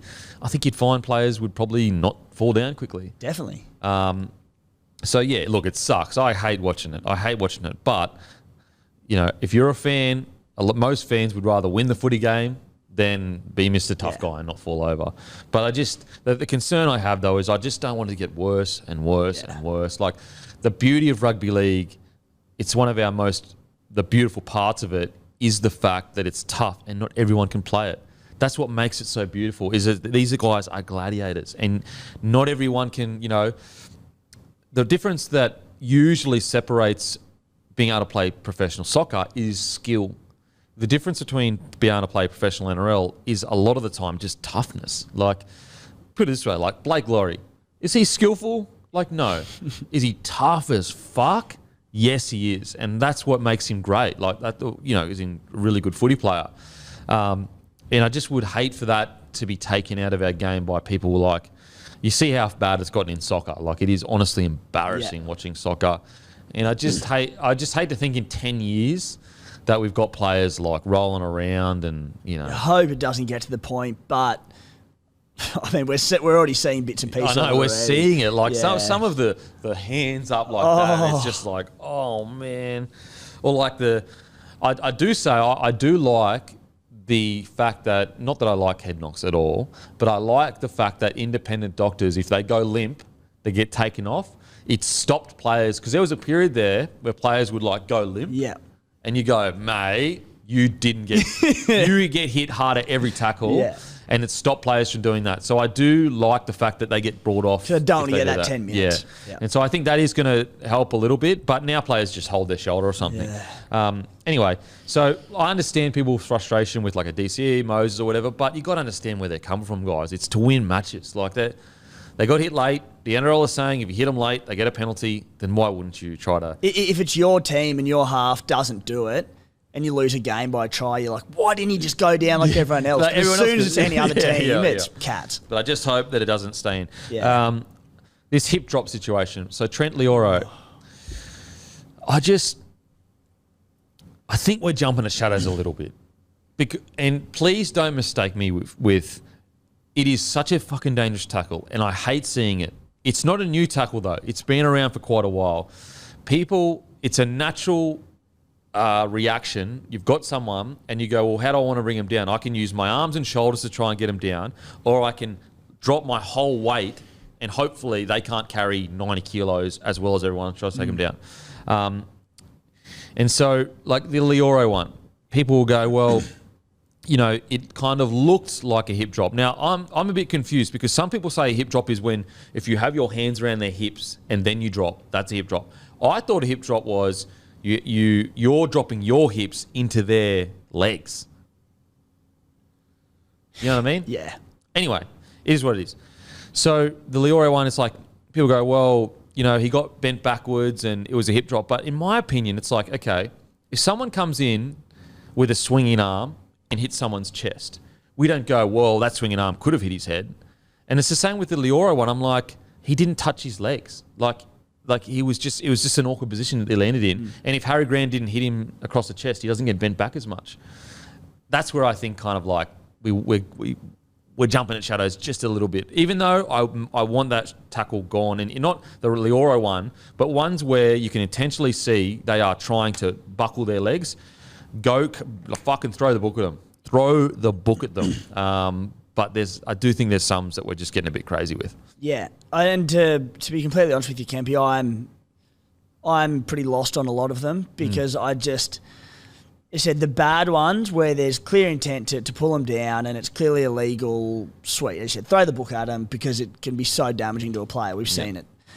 But I just think so much of it is based on if the player gets injured. Like it happens 1,000 times a game. 100%. But it's only ever if the player gets injured that... Or it looks bad. Or it looks bad that there's action taken. I'm like, it just is such a grey area for me. And I think 99 times out of 100, there's no intent for a player to hurt them or put them in a dangerous position even. It's just you're playing a game your whole life and a tackle that's always been, you know, fine. All of a sudden, change your tune, otherwise you're gone for 5 weeks. Really hard to do. Yeah. So, and that's it. Like, I understand player safety, but man, it must be difficult for us. How many times would players do it and go, I didn't intentionally do anything different. I was just trying to make a tackle. Yeah. So, yeah, I am a little bit confused by it all, and I assume that probably the players are a little bit too. The refs probably are a bit too. I don't know. Yeah. I'm not sure about it. And I think also we understand where the NRL are coming from. Like, Sure. I'm not sitting here saying, oh, the NRL is absolute morons and rah. Like, I get it. Like, it's a bad look. It's a dangerous tackle. They're doing their best to try and stamp it out. It's such a confusing rule. But I do think that sometimes the pendulum swings too far sometimes. Especially the concern I have is like, and I think I said it last week on the captain's run, is that more and more I feel like we ref games on optics rather than principles and rules. Like, what is the rule and what is the principle rather than how bad did that look? And I just think that yesteryear, it used to be like, the rule is this is how we adjudicate it. Now it's kind of like, if something bad looks bad, let's look for a reason to give a penalty. And that never used to be that way. What do you reckon, Matty? Yeah, I agree in terms of like, you watch it and then you're like, this could be bad, but no one really knows. Like, you're right, the grey area is just so crazy. And to play devil's advocate, Taniela Tuaki, his career ended with a hip drop tackle. Yeah, so I saw that. There's very... That was 2009 or something. 2009, yeah. Something along those lines. Yeah, so it's really hard to judge because you don't want to see anyone get injured, but also we can't have penalties every 3 seconds for accidental tackles. So it's going to be one of those things. We're going to be talking about it all season, and then hopefully by next year it's kind of cleaned up with a full preseason, because obviously the blitz is now. But I'll give the NRL credit, for example, and the NRL don't get enough credit, and the refs and Landys and Abdo, when they get things right. The crusher tackle is gone. And they deserve a fucking rap for that. And there were some crusher tackles that were outrageously not crusher tackles. And what did we see? We saw players holding their neck and rah-rah. But it's gone. It's gone now. Also, cannonball tackles are gone. Chicken wing tackles are gone. So you're right. We have to give the NRL credit for this because they've done the right thing in those situations. My only concern with this one is that it's such a grey area. It's, the cannonball is a clear choice to hit someone's knees. The crusher tackle, it's because it's not happening in fast motion in the contact, it's easy to pull out of it. The hip drop is just such a special case because you're just trying to bring someone down by pulling your weight down. And that's where, Kempy, I just hope, and we sort of haven't seen it at times, but I hope going forward when they do go to the judiciary and a player gets charged, they take that into account that it is grey. Like, no one really has their heads around it entirely yet. So even if there are some that are a little worse than others, they go, all right, we'll give him the couple of weeks out. Yeah. But we're still learning this. Players are trying to adapt to it and get around it. But I just don't... I mean, I actually said before that, throw the book at them when it's bad. But when they get 5 weeks, unless there's clearly vicious intent in it, I'm like, I just punish them, but don't make it too major at this stage. Yeah, I agree. I think... I would love to know, were the coaches warned in pre-season to give them time to adapt? I do think one way, instead of, obviously punish, but I think that we need to reward low tackles more. I think that would change a lot of this. That's where it's heading. That's where the game's heading. Surely. It will. Because, sorry to cut you off, No, but to the more novice rugby league fan out there, and you sit there and go, just particularly old school footballers and old school footballers, why don't you just chop him around the legs like the old days? And it's you can't do it as a footballer because you chop around the legs, quick play the ball, you're gone, you're shot. You have to get them up high, you have to wrestle them, slow down the play ball, all that. But that's the way the game's going, that they're going to have to somehow tie in rewarding legs tackles. Yeah. and whether that's you make a legs tackle and I don't know, like a good legs tackle is somewhat dominant where you have to wait 2 seconds to play the ball. So I don't know, but... Just let the player hang on the legs, hold them like that for a while. Because that'd be beautiful if they could do that and reward it. Because that is actually a beautiful part of the game. Awesome. There is, honestly, a beautiful legs tackle is as good as a big hit to me. Yeah. It's beautiful. Yeah, it's like if you leg someone and there's contact up top in a 2-person tackle, maybe that can, I'm not really obviously thinking off cuff here, but maybe that can be like a semi-dominant tackle where they have to, hold a little bit, like pause, and then before they can play the ball. But that is the only solution to really stopping like all the high contact and all these dangerous tackles. And there's talk of not letting more than 3 players or 2 players into a tackle. I mean, that's never going to happen unless there can be reward for a good legs tackle. But bloody hard thing to incorporate. Oh, mate. It's, everyone puts shit on the NRL and but people don't understand how tough their job is. Yeah. Like, it is so tough because even though I wish we could ref on principle and rules, everyone interprets rules and principles differently, but B, optics do matter to the NRL because they need people involved in the game, sponsors, mums that are watching at home, dads that are watching at home. So, while we're sitting here going, we just want pure rugby league, they're like, well, our concern isn't just pure rugby league. It's a business that needs to make money. They need mums to allow their kid who love rugby league to play rugby league. You're not saying that you're going and playing soccer because it's safer for you. So it's tough. Even though I still do think we get it wrong a bit, they have to get credit where credit is due, and they have rubbed out quite a lot of good things. The 6 again rule's been fantastic ever since they tweaked it a little bit. The wrestle isn't as bad, so there's a lot of positives that they do as well. Anyway, let's get back to the game. 18-19, DCE, outstanding game. Lockie Croker, great try. Who stood out for you, mate?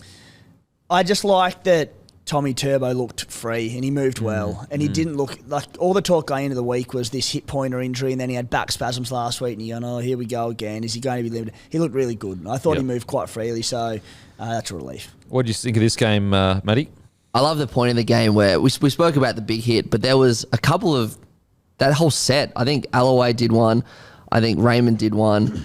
Then the Olakawatu one. Then Manly got the ball went all the way down the field in the right, and then Cooper John just putting a great kick to force a drop out. They were just on at this time, Manly. It was great to see, and you're right. If they can play with that energy, they can beat anyone on their day, because that's probably what's been lacking with Manly a couple of weeks, like lacking a bit of energy, lacking a bit of, I don't know, ever since that Golden Point loss, they seemed a bit flat, but they were fired up for that Melbourne game, and that's the Manly, as you said, that's the Manly that wins games. Well, like, you know, when's Manly been its greatest? Everybody hates Manly. That's the joke. I would lean into that if I'm Seabold. Guys, let's get everyone hating us again.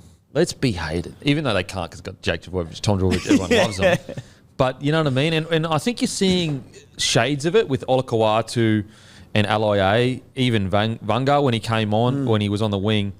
I like his energy, that Vanga. He just fires up. I remember in the trials, like, it was a dead set trials, a reserve grade trials game, and he scored, and he just led up to the 15 people in the crowd. It was so good. And then when he put all those hits on, he's just G'ing up. He smacked Warbrick at one point and was G'ing up. I know he had a couple of bad moments, like getting binned in that, but yeah, that energy is what you want. Well, like, and you look at Olakau'atu, one of the scariest blokes in the NRL, even though he's a fucking legend of a bloke, really, really nice bloke. Josh Aloiai can throw him, like, throw him. Not just like, oh, no, actually he used to be a boxer.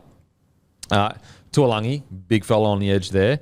Then you got Paseka, massive. And then you got the scariest man in rugby league, Jake Trbojevic. And I don't care what anyone says.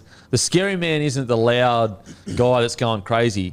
The scary man is the psychotic guy that makes 50 tackles a game with a smile on his face. Yeah. Speaking of, if they start rewarding legs tackles, Jake Trbojevic will be a $2 million a year player. He'll be an immortal. Yeah. If we can get some leg tackle rewarding, Jake Trbojevic is the next immortal. Seriously. I love watching Jake. Sammy Trbojevic. Walker will be the best defensive half in the NRL. Yeah, absolutely. Absolutely. I thought Sipley, I thought he was his best game of the year. Sipley's an interesting case for me. He's a big boy. And he has these games that every now and then you go, oh, shit, there's a fucking big front rower that could do some damage.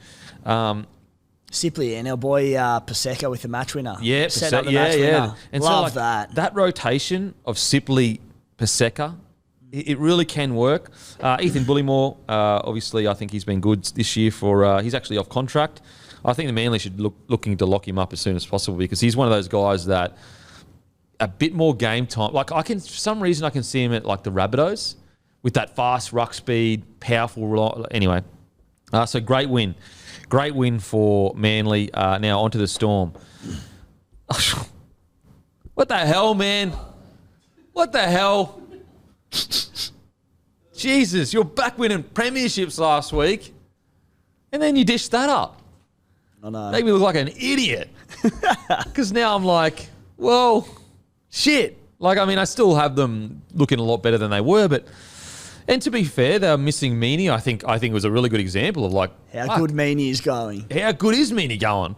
Like, Meaney really is key. Like for so long they've been struggling without Pappenhausen, and then Nick Meaney comes in, and because it's happened so incrementally, you kind of haven't noticed it as much. I know he had a great game last week, but if you ever needed to see how much they need the bloke, bloody hell, watch that game on the weekend.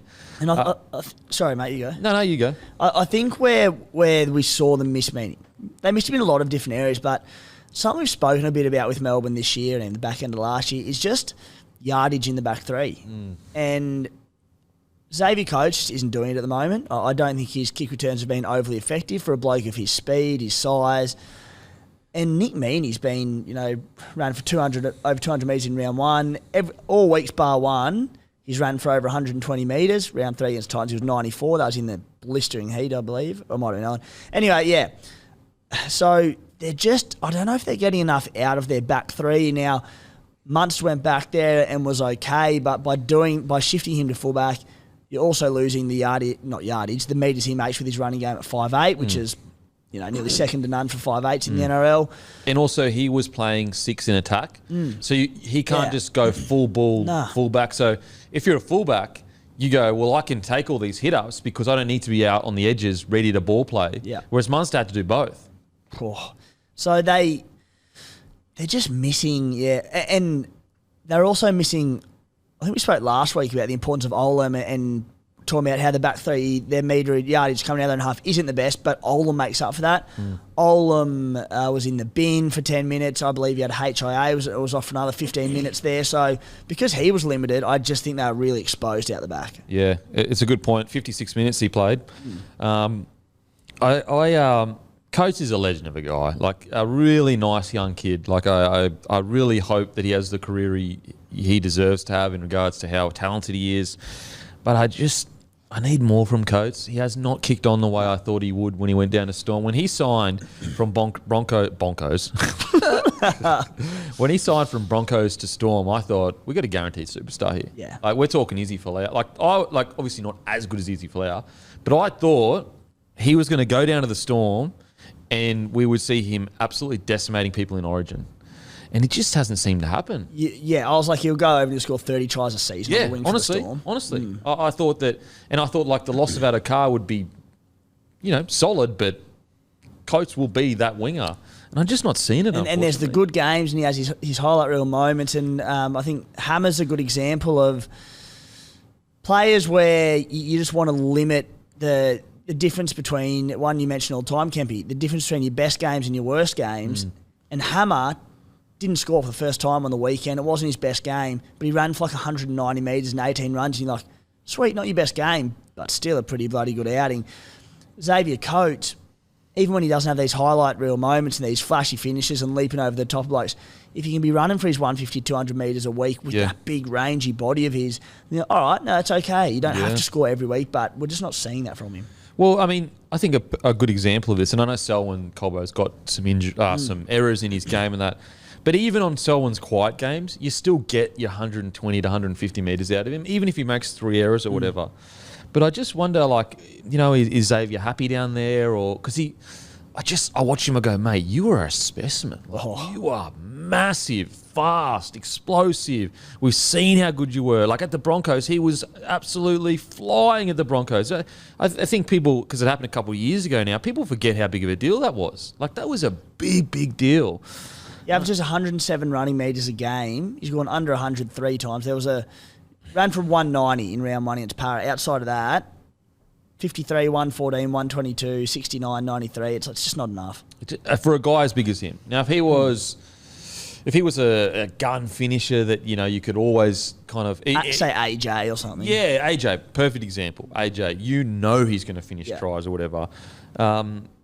So I really hope he can bounce back because I really like Xavier. And I honestly think, I know it's hyperbolic or whatever, but his genetic gifts are as good as any winger in the comp. Any winger in the comp. If he reaches his potential, he will be spoken about in the same breath as To'o, as Adokar, as Tupou. That's how good I think this kid can be. So good. What is he? He's 22 years old, so I think he'll be fine. That's what I mean with potential. Like just turned 22 as well. Turned 22. So I really hope that he finds himself, whatever is going on, whether he's lacking confidence. Because like it must be a confidence thing maybe. Maybe he doesn't feel like he should go in and take as many hit-ups and I'm not sure. So not that he, like...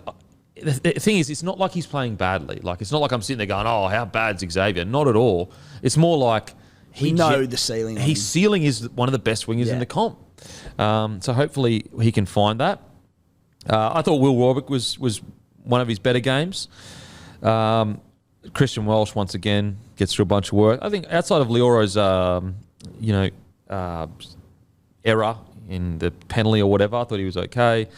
But all in all... What a letdown. What a massive letdown. I guess at the moment, Storm, you just got to take it week to week, which is really, not Storm-like. I still think that they can... The way they played against the Roosters was so good that it's like, I need... Let's say if they play like this for another 4 weeks, then I'm going to be like, okay, I'm concerned where they can be a premiership threat. But that performance against the Roosters was so good, in my opinion, that's going to hold me over for, I think they can still win the comp for a little bit, Yeah. Not just that, and I know they played with the ball in hand. I know they were pretty bad, but one positive is that the 2 tries they let in, freakish effort from Turbo and Cherry Evans long range. The second one, they shouldn't have let in. they turned them away pretty much the whole game. Their goal line defenseman Manly Ringle Ball was quite good. They had, I think, 38 tackles Manly in Storm's 20. So that's one positive to take out. Like, I know there's been a bit of a roller coaster, but at least it's not like the game against the Titans when they leaked all those points. They had an interesting stat for me. If the starting 13s, it was 26 tackle breaks to 9 in favour of Manly, and Munster had 5 of the 9 tackle breaks for the Storm. Ooh. So like that's quite a significant difference. What that means, make of it what you will. I don't care, but there you go. Well, it's funny you say that because I think it ties into the back three and like even the back five coming out of your own half. There's just not that explosiveness there. I don't know whether it was this game or another game that I was talking, but one of the key stats that I was looking at, I don't know if it was this game or another game, was the fact that one team had barely any tackle breaks and also missed a bunch of tackles. Cowboys Warriors game. It's in the notes. Oh, it's in the notes. Yeah. Okay. Yeah. We'll get to that because I'll show you.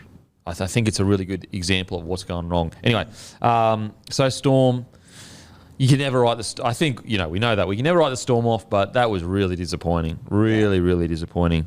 And yeah, they're missing some players. You have to remind everyone they're missing what. And they had 2 sin bins. So Kamikamitha, Olam. They're missing Nas. He's due back in the next couple of weeks. Missing Pappenhausen. So they still, you've got to give them credit in regards to that. And that's it. If you get like everyone in rugby league just wants Pappy to come back to like 80% of his best, even this year. But he comes back. Meany goes back to a wing. Nas comes back in. All of a sudden, you're going, we got something here. 100%. 100%. Now, don't forget, guys, 6 p.m. next week, these beautiful jerseys that you've been looking at, they are dropping. Limited amount. Once these are sold out, we are not selling this design again. Each year we do different designs. We will never do this design again, most likely. So just make sure to set your alarm, guys. I can't stress that enough. We got I'm not exaggerating at all, hundreds and hundreds of messages last year of people saying, can you please bring the jerseys back, the old design? So make sure to set aside your $99 because after a certain date, they'll be $120. So $99 for the pre-order. We're doing it so early to make sure that they arrive before Magic Round because these are the Magic Rounds. These are the jerseys that you wear. Get you and your mates all to wear your bloke kit to Magic Round, have a huge round. Also, I forgot to say, we will be up doing a meet and greet in Magic Round. Myself will be there, Timmy will be there, Guru will be there, Matty will be there, Thomas will be there, Edward will be there. Most likely, 99% sure, around 1 p.m. at the Caxton Hotel on Saturday before the 3 o'clock game. But I will talk more about that as it gets closer. Now, also, store shout-outs, Eaton Hills, Harry Brown's, new Aquila Dining, Brisbane. It's on tap in the Aquila. Is that how you say it? Aquila Dining in Brisbane. It's on tap, so get in there. It's spelled Aquila Dining, Brisbane, on tap.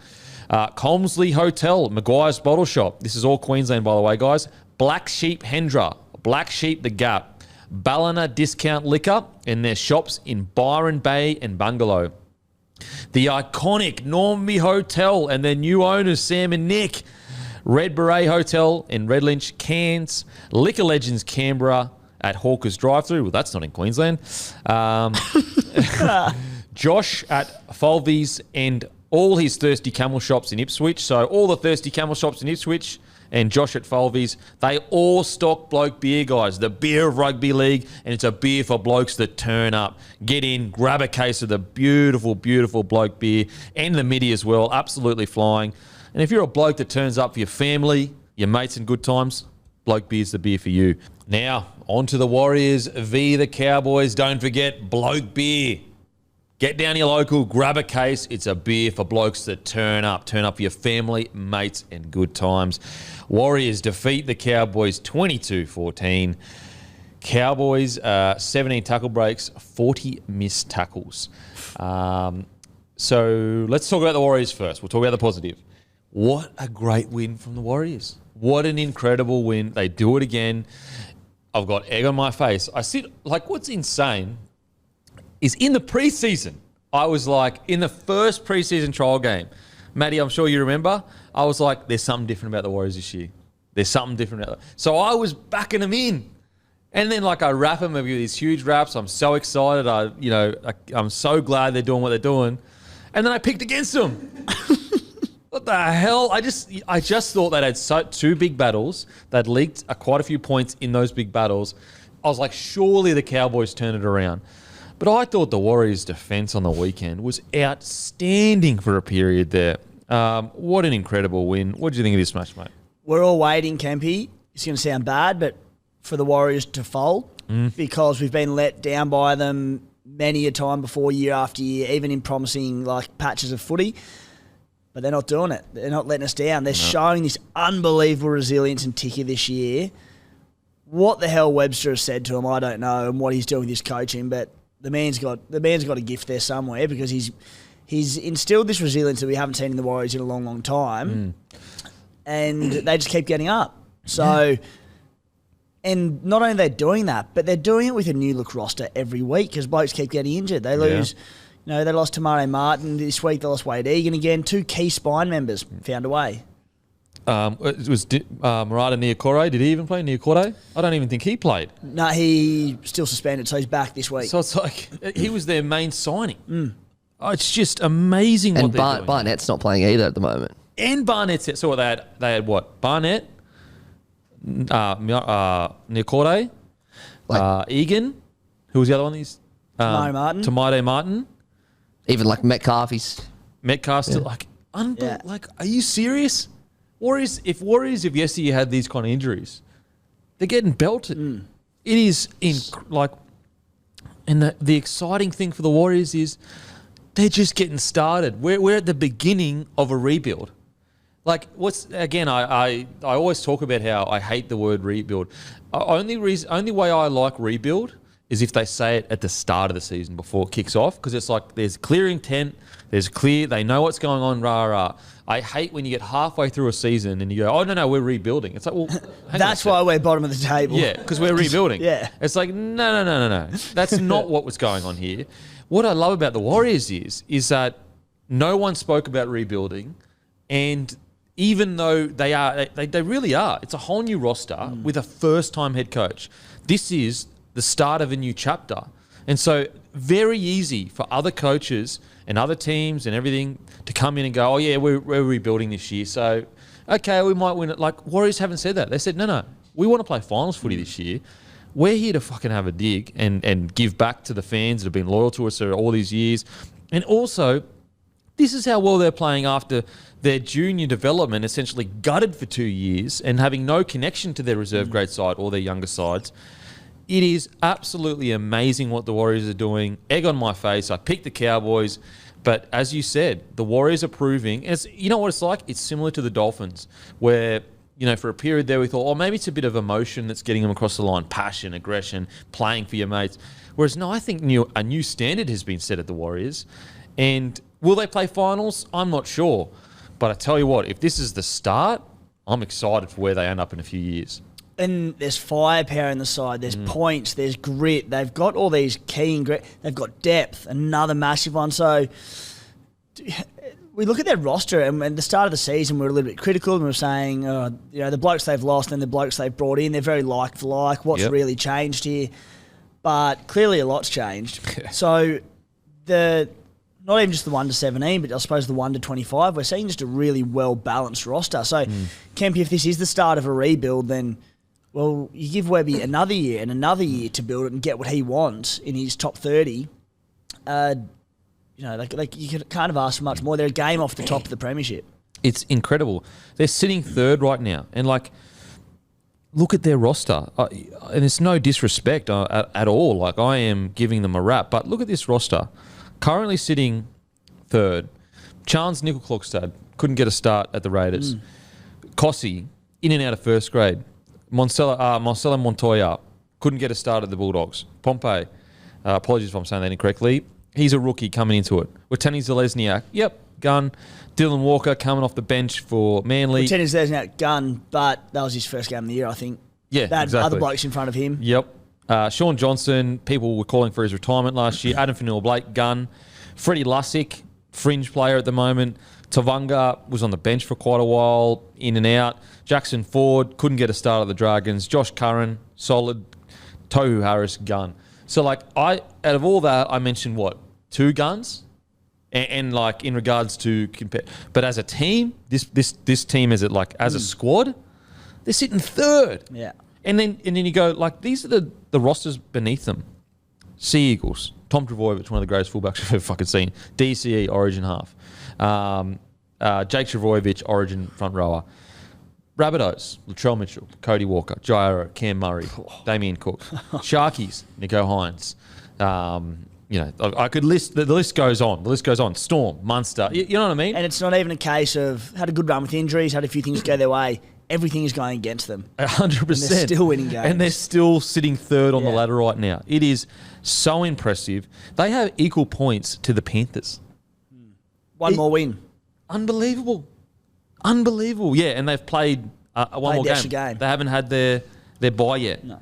I know the Cowboys are struggling, but they went to North Queensland, beat them. That was like a couple of weeks ago. They came third last year. They went to Cronulla, beat them. They came second last year. Yep. Like, they're beating teams in their backyard that succeeded last year. Like, they're going so well. And they won't lose a player to Origin. Yeah. So they'll be unhampered through that period. It's like Tamaide Martin comes back eventually, Charles Nichol-Klokstad, like these guys, Sean Johnson's a little bit older, but the other parts of their spine, Tamaide Martin and Charles Nichol-Klokstad, like, and then Egan, like these guys could be around for another 3 or 4 years. And so you could build, slowly but surely build on it. It is just super, super impressive. Marcelo Montoya's try assist, he fended 4 blokes. Yeah. Like, 1 run, 4 tackle breaks. And fast and big. He honestly is made of granite, the bloke. Talk about career turnaround. Oh. He went for, like, as you said, struggled to crack a doggy side that, like, won wooden spoons or was thereabouts at bottom of the table every single year in one of the darkest periods in their history, to being, like, one of the absolute form backline outside backs in their competition. Yeah, a weapon. So strong. And he'd be feared. He's, like, feared throughout the NRL because he's just made of granite. Oh. It is just so impressive. SJ. I'm just so happy for the bloke. Yeah. Got ridden to death last year, and a lot of people didn't realise that he was away from his family. We speak about it all the time, but these players are human, just like me or you. The things that you've got going on at home that make you feel a bit down at work sometimes, that happens to them too. That happens to them as well. And they're in an extremely high-pressure environment, so sometimes it can snowball. Not only do something bad happen at home, then they go out and play a bad game, then they get smashed by everyone. Oh. You know what I mean? So it just can snowball under all sorts of pressure, and he comes out and he does this. And I just think that it's such a testament to the bloke Sean Johnson is, because he could have very easily rode off into the sunset with one of the greatest highlight reels you'll ever watch in rugby league and said, you know what, I was naturally one of the most gifted players that you'll see. But he said, no, I want to prove I'm more than that. I'm more than just natural talent and footwork and all the stuff that are on highlight reels.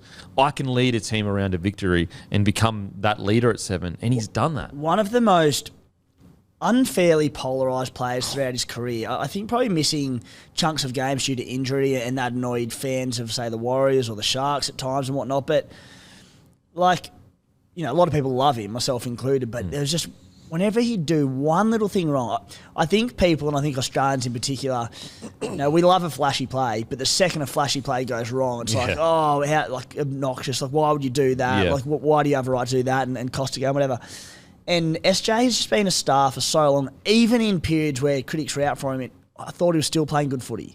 Played some terrific footy at the Sharks. Unfortunately, injuries hurt him at times, but just everything going well for him and couldn't be happier. So happy for SJ, seriously. And a guy like Chance as well. Yeah. I mean, just a rock at the back there. Gets through a bunch of work, does all the tough stuff. I thought Josh Curran had a quite a good game. It's really going to be interesting where he ends up in the forwards, because is he an edge player? They've clearly believed Tohu Harris is their 13 long term. When they've got Murata Niokore to come back, they've got Barnett to come back. it's where does he fit? You got Jackson Ford, who's in form, Tavanga up front. So it's going to be interesting. But what I do like is he may have played his way back into the 17. Tom Arley, again, got through a bunch of work. He's going good, the big fella. He is, and he's just getting better and just rounding out in his game. Defence is getting better. He didn't miss any tackles on the weekend. Only got 35 minutes, but how old is he? Birth 1999. So he's about 24 years old. He'll slowly develop into a much better player the more minutes he gets. Who else stood out for you? You mentioned Curran. He's very interesting one, like the attacking upside there, a few defensive deficiencies, but hoping on top of that, mate, Tohu Harris. Yeah. Comes back into the side, off the back of injury. He'd missed 2 weeks on the trot, I believe it was. And we talk about his ball playing and how underrated he is over and over again. The first 3 tries the Warriors scored, Tohu threw one of the last passes for it. Threw the last pass to the Fanil Blake try, and then the next 2 might have been the second last pass, or just like had a role in the play. So underrated, and he's just the heart and soul of this side. He really is the heart and soul. And it's like, because he's over in New Zealand and, Aussie media, they focus more on Australian sides. He doesn't get the raps that he deserves. No. And I don't think he ever will, but if he's at any other club, he's one of the bigger names in rugby league. Gun. He's a gun, and it's every week. And he can do everything. He can do the passing, he can do the 1,000,000 tackles and not miss anything, or he can run for 200 metres. And he's a big boy. He's had a lot of injuries in recent years. Across his whole career, he's had a lot of been out a lot. And he comes back and just walks straight back into big minutes, whether it's 80 on the edge or 65. He's played 80 in the middle quite often. Yeah. He's a beast. He's a gun. Adam Fanua Blake, I thought he had one of his better games of the year. 141 metres, 5 tackle breaks, 23 tackles, only 1 miss, and obviously a rampaging try. He's another guy that I think is really picking his form back up. He struggled with injury last year a little bit, I think, and was in and out. But I have to remember, when he was at Manly heading to Warriors, he was a premier front rower. Well, I shouldn't say was, because I still think he is. But because he's playing for New Zealand, he just doesn't get the same hype that a lot of players do. So, mate, what a performance by Warriors. What a great win. Really, really good. We're sitting at round 7 or 8? Round 7, they're sitting 3rd. And they're sitting 2nd in New South Wales Cup. Just amazing. It's great stuff. So for them, now it's about you've started the season so well. If you can just find a way to win a couple more games, then heading into the second part of the season, you put yourself in a position to stay in the top 8. And that's why it's so important to get these wins early, because then you're not chasing your tail and you can go, all right, we dropped a game here or there, but we're still sitting 5th or 6th or whatever. I mean, they essentially couldn't have done more than what they've done so far this year. So good. So good. Now, on to the Cowboys. I am, as I said last week, I'm concerned about the Cowboys. I'm more than concerned. I think there is real issues going on there. They completed at 85%. They had only 17 tackle breaks, yet they missed 40 tackles. They ran for essentially 300 more metres than the Warriors as well, and they got beaten 22-14. And what that says to me is that purely an assumption, but they're either undertrained or they're overtrained. Why are they not... Clearly they're contact, because if you're only breaking 14 tackles... if 17 tackles and you're missing 40... something in the contact's going wrong. The Warriors back 5 had 19 tackle breaks between them. And so you go, are they fatigued? Do they not have that extra little 10% of energy that you get when you're up and ready and you've got all the fuel in your body? Or are they underdone, looking for a late push in the season? I think it's a real key stat to complete at 85%, to run for 300 more metres, to have one more line break, but still get... Actually, 16 tackle breaks, so not even that. And get beaten 22-14. I really do think it's either undertrained or overtrained. Now, it's just come out that Jason Taumalolo will be out for 6 weeks, roughly. You're kidding. Yes, out for 6 weeks. Oh. And he injured his knee earlier in the year and he's been playing through it. That's why Taumalolo has been, his numbers are nowhere near what they used to be. He's been playing through it, and he's been playing through it so much it requires surgery now. Shit. Huge. I mean, considering Jake Granville started in the middle for him on the weekend and Ruben Cotter was first game back from injury, like on the weekend, couldn't work it out for the life of me, but Granville started at prop and they had Tom Chester on the bench. Yeah. Like, I know they've got a lot of middle, like forward injuries, but Riley Price dropped out to make that happen. Did not understand that for the life of me. But, wow, Taumalolo out now. You had Jack Kazuski starting on the edge. Hylam Lukey still at least a couple of weeks away, I believe. Jordan McLean might come back into it this week. He's due back either this week or next with a bit of luck. But they're light on. So, like, I mean, Cohen Hess has been forced to be moved into the middle. Like, their starting front row was Hess, Granville. Yeah. And, like, both of them aren't front rowers. Definitely Granville isn't. Fucking hell. Holy. He was a fullback at one stage. And then, yeah, like, you look at Meadridge through the middles. You've got, like, fullback / centre / hooker, whatever. Jake Granville at prop. Nanai, we know he's not a big meter-eating back rower. Kazuski, he's not either. Now, on top of that, they lose Taumalolo. Man. Oh, yeah. So the forwards that they're missing So Tamo included Leilua, Tamalolo, Helam Lukey, Griffin Neame and Jordan McLean. Yeah. I mean, it's a huge missing, but there are other clubs also missing players too, you know? So it's like... The Warriors being one of those sides. Yeah, well, literally just read out the players that they've missing. So, I mean, it's not looking good for the Cowboys this year. Knights this week, must win. It's a must win. They have to. Yeah. I mean, I felt like this week was a must win for them. Yeah. But, I mean, it is just getting to the point where we're round 7. They are currently sitting on 4 points. So they are basically, I mean, they would need a lot of it. Like, to get back into the 8, for a team that should be in the top 4, to get back in the 8, it's almost a downfall, like almost a disappointing. But now, because they've started so poorly, getting in the 8 to win for them. And they haven't played. They've had a pretty easy run. Yeah, they have. They have one of the best runs in regards to one of the best opening runs, and they can't pick up these points. And the thing is what surprises me is that you've got Dearden, you've got Townsend, you've got Val Holmes.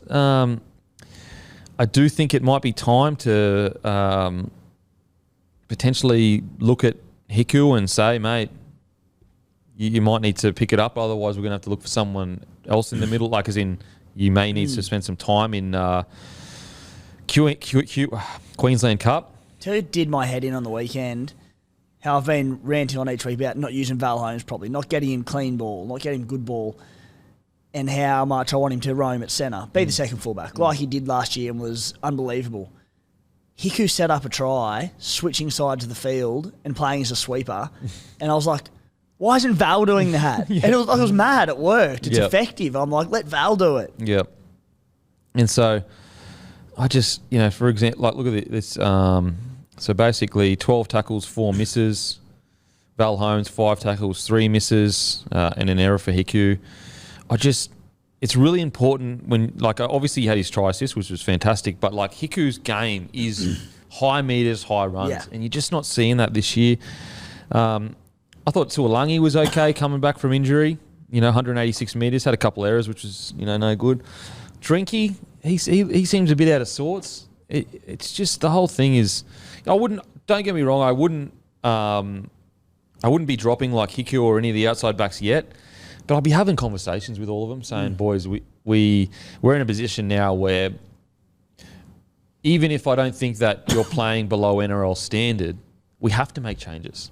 Because we're just not winning footy matches. We're just not winning footy matches. So I think the problem is, like, who comes in? They've got Brendan Elliott. They've got Gurmat Shibasaki. Yeah. There's not... I don't feel like there's a player there that's knocking the door there and you're like, all right. And you talk about competition for spots. If there's no one knocking the door down, players get lazy. It happens. And... Maybe those two are killing Queensland Cup. I'm not sure, but I don't believe they are.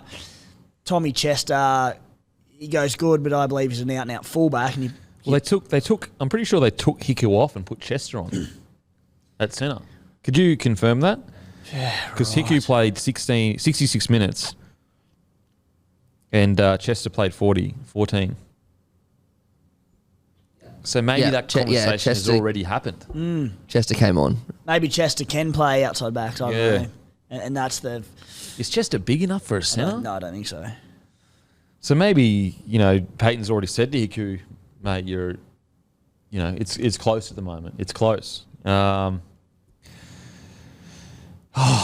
would like to give Hiku another chance. He was so important to their run last year. He was such an undersung hero. If he can just get 20 runs and get 200 metres, he'll click back into gear. But at the moment, and look, we're talking about a centre here. The centre is not the reason why you're losing games. Oh, for sure. Townsend and Dearden. What I'm just surprised with Townsend and Dearden is it's so clunky. And it's what's happened here? What has changed? I don't know. It's bizarre. The only thing I can think of is they're either overtrained, and we did say in the preseason chat, one worry with teams that burst out of nowhere is they have these huge preseasons and it's this huge changing of the guard and changing of standards, and then the coach goes, all right, we're going to do that again. And they do another massive preseason and everyone's fatigued, everyone's tired, they can't keep that same level up. Or the other opposite is they have a huge preseason, then they get relaxed and don't have a big enough preseason, and they're underdone. Then you look at, we've been comparing for 2 years now the Cowboys and the Sharks, and look, I know the Sharks, they haven't set the world alight, but these two teams look worlds apart at the moment. Worlds apart. At least with the Sharkies, you're seeing 20 minutes of gun football, and even when they're playing poorly, there'll be a period where you go, wow. Whereas unfortunately for the Cowboys, outside of that first 30 minutes of the season, they haven't really looked that menacing at all. Do you think they make the 8? No, right now, no. Yeah. No way. No way right now. Especially since the Tamalolo news being, 6 weeks or something. Well, That's right now, Eels, Roosters and Raiders aren't even in the 8. So it's it's a tough ask to get all the way down into the... So I'm not saying put a line through them completely, but at the moment I don't have them finishing in the 8. Lose at least Cotter and Val to Origin. Yep. And Origin, so 6 to 8 weeks. I mean, Tamalolo could still be out during Origin. Based on that, probably won't be there Origin 1 around that time. So hopefully they can bounce back, but really disappointing so far from Cowboys. They're trying hard, but it's just not clicking. It's just not clicking. Now, on to the next game. Panthers defeat the Knights, 16-15. What an incredible performance by the Knights. This is what they've been building towards. They didn't have Brayley. They didn't have Ponga. So basically, they essentially had the same roster as they had at their lowest, nearly, except for Frizzell. And this is what they can dish up at home. This is the Knights at home, packed stadium, going, you know what? You might be the big dogs, Panthers, but we're going to fucking take it to you. It's actually, in my opinion, one of the best games I've seen the Knights play in a very long time. I loved their aggression. I loved their line speed. Tyson Frizzell was outstanding. I love the fact that they just took it to him. It's one of the best Knights performances I've seen in a long time. Love sitting here, Kempy, and these are two teams that each week, the Knights, not as much this year, obviously, by any means, but certainly all of last year, we'd get there and we'd be like, what more do we say about the Knights? It's hard to critique them anymore. And on the flip side, the Panthers, most of the time, you're going, what more do we say about them? They're perfect. It's good when the Panthers don't demolish sides. It's like, we can find some critiques about them. We have something to talk about. Yep. I was so gutted for the Knights. They got up so much. What was worse is that they got up for it. They were inside of winning, but they had every chance to win it. And there's a couple of key errors laid on to invite the Panthers back into it. But what a brilliant performance. And we said they've been lacking heart the last 12 to 18 months. Wherever it went, they found it because they're having and I was so worried when Brayley was out because I've gone, he's the heart of the forward pack. Only a little bugger, but geez, he has a crack. When he was out, I said, don't fall apart to what we saw last year. Was worried, and they put in one of the best performances in a long time. Yeah, and this is what they can do. I know is their roster as a top tier, top 4 roster? No, but this is what a top 8 potential roster, and I know they're still missing key players, I'm not saying can take it to the top tier rosters and drag them into a battle. This is what this night's, roster, you would hope would do week in, week out. And I think they've been building towards this. Like the last 2 games, they've shown grit and determination. They went Manly, hung in there, 32-all. Then they went, who was the game they played last? They Warriors. beat the Warriors, hung in there. Warriors came back. Then the Knights answered that call. And so they've been building towards this. I think Adam O'Brien deserves a massive rap. Oh, for sure. Massive rap. Lockie Miller couldn't get a start at the Sharks last year, barring injuries. Tyson Gamble, he was a stopgap solution in the halves for the Bronx.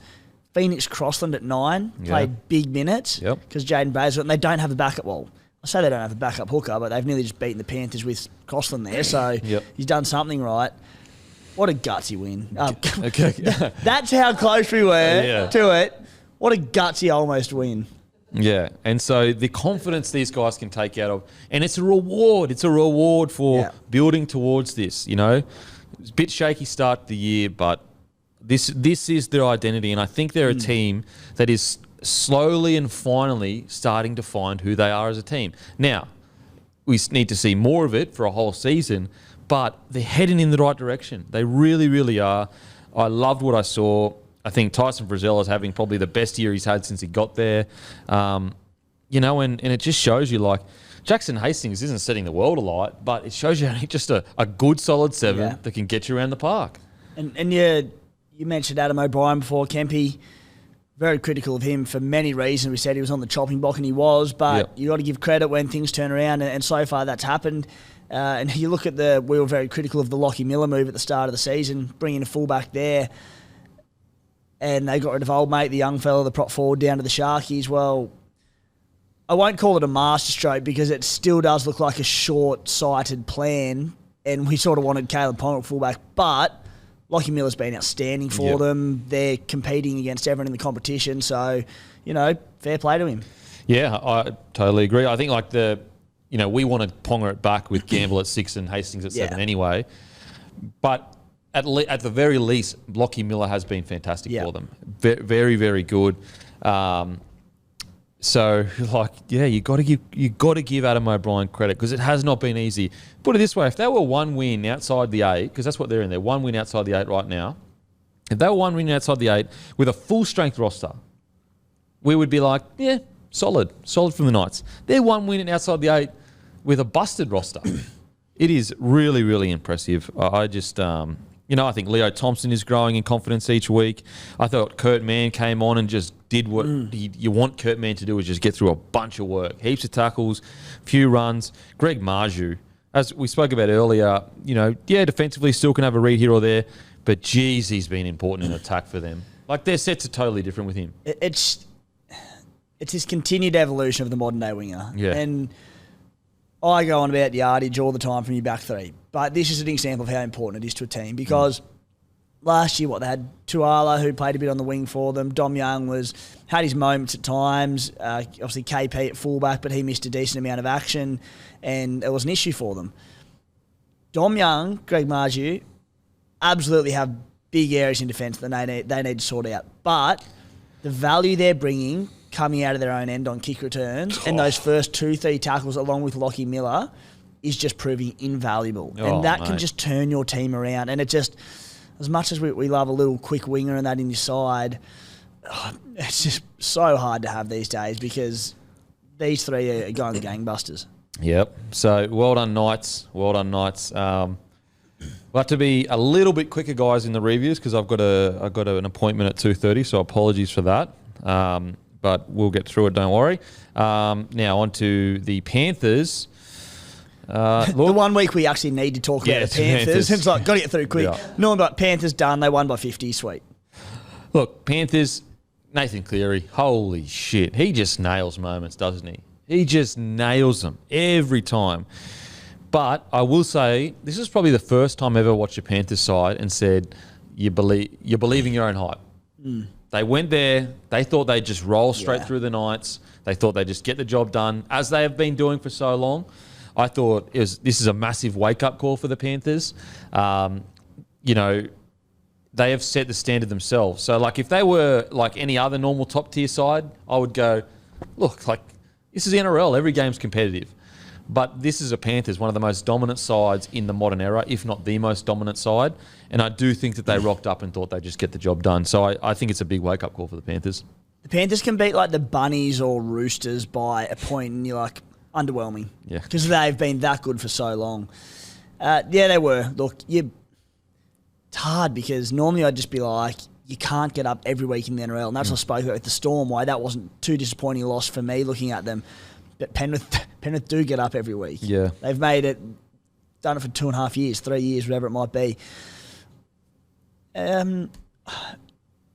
One thing that did stand out for me was Sonny Luke. And Sonny Luke is so good and such a talent. But he's so different to... He's a playoff cuff kind of player. He's a ball-running dummy half who sees an opportunity and he takes off. Whereas Penrith's attack, it's so systematic. Everything is to a plan. They don't really stray away from that plan too often. And that's why what's made them such a good team, because, like, you know what? If we're rolling, stick to the plan. Don't put in a shit kick or throw a crap pass. They just stick to it. That's not sort of Sonny Luke's game. Now, he only played 36 minutes, so not a massive drama, but a bloke I think we all see as being the long-term hooker at the Panthers. It's just going to take even more time than I thought for him and his halves to understand each other's game and make it work. Yeah. Because it's not at the like they just won by 50 and 50. Not panic stations at all. Yeah, not at all. But it's we're being hypercritical because they're one of the greatest sides we've ever seen. Yeah. Like literally, their problems are almost like good things for other teams in the NRL. So I'm being hypercritical, but you saw it, mate. They look clunky at times because I don't think those three were working in unison at times. Mate, they had 57% of the ball and they could only score 16 points. Wow. We're talking about the Panthers here. In the first half, though, their completion rate was like 50% at one point.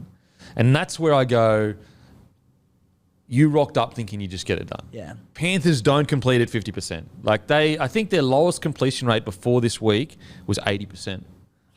I'm pretty sure. I got a lot of enjoyment out of seeing Nathan Cleary miss a field goal, shank a kick. I don't think I'd ever seen it before, and I was like, okay, human. Yeah, He's human being. He's not a cyborg. He's a human being. I was sitting watching with a mate, and he goes, that was with like a handful of minutes left. He goes, I think they're done. I think the night's up by one. I go, please. Yeah. I'm like, Cleary's going to walk in this and go whack. Unbelievable. Like, he's so good. He is the Iceman. Yeah. He is literally the amount of times, like, he's done a match winning or even a match equaling big play in regards to like kicking from the sideline, or like 3 times this year already, or 4 times. Like, even in the St. Helens game, he had a conversion from the sideline to even it up, and he just nailed it. Oh fuck! Oh. And then he got 2 weeks ago, he kicks a 40-meter bloody field goal for a 2-pointer. Unbelievable. Well, we'll talk about the hair pull. I thought that was a really tough call. Look, I don't think it's as big a deal as, some people are making it in regards to, like, look, it's a big deal because it's, important part of the game. But, like, it's just one of those freak accidents. Like, people that are like, oh, cut your hair, this, that, and the next thing. It's like, look, I just don't think it's going to happen that often. Mountains out of molehills. Yeah. If some bloke skinned me and was gone, and my way to get him was to grab his hair, I'd probably do the same. Yeah, and also people that are like, oh, he should, it's the worst call ever. Like, it was definitely the wrong call. He grabbed his jersey and his hair happened to be there, but... it's one of those, it's just a random thing that happens. It's not going to happen regularly. We have an NRLW comp. It doesn't happen often at all. It's just a random thing that happened. The ref got it wrong. As a Knights fan, 100%, I'm sure you'd be pissed. But at the same time, I just spent however long wrapping the Knights. And then the Knights were amazing. I loved their grit. They completed at 67%. So don't look at the hair pull as the big call that cost you the game.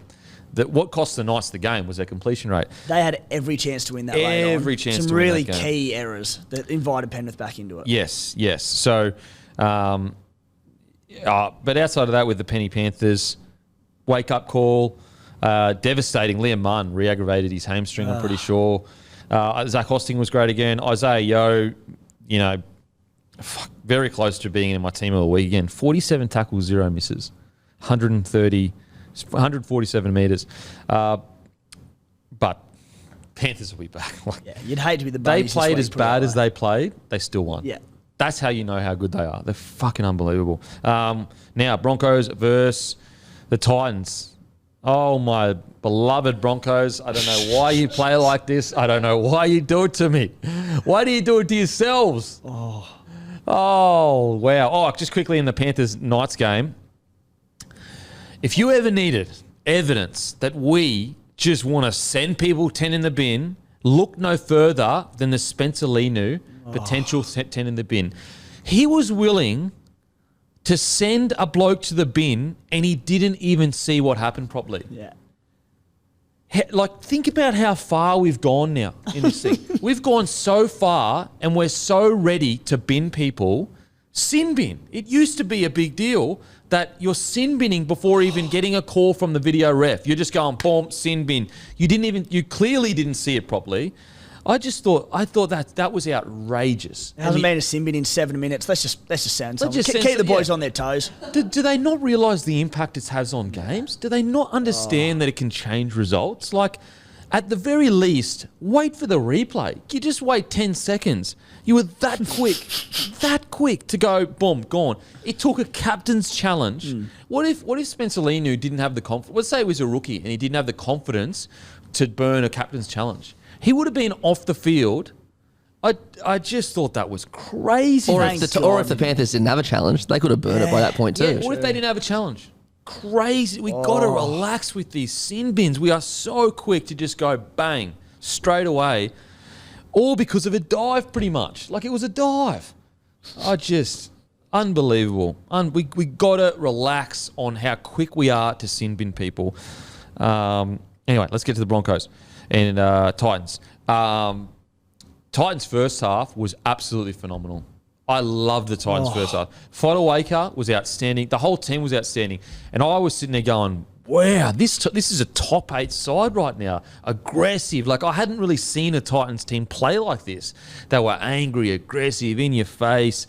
I thought their first half was outstanding. I thought Fodawaker had one of the best games I've seen him play, outside of maybe his good Origin game, but nearly 200 metre, or basically 200 metres, 62 post contact, 33 tackle breaks. I thought Fafita was big, 173 metres, 4 tackle breaks, a line break assist, 36 tackles.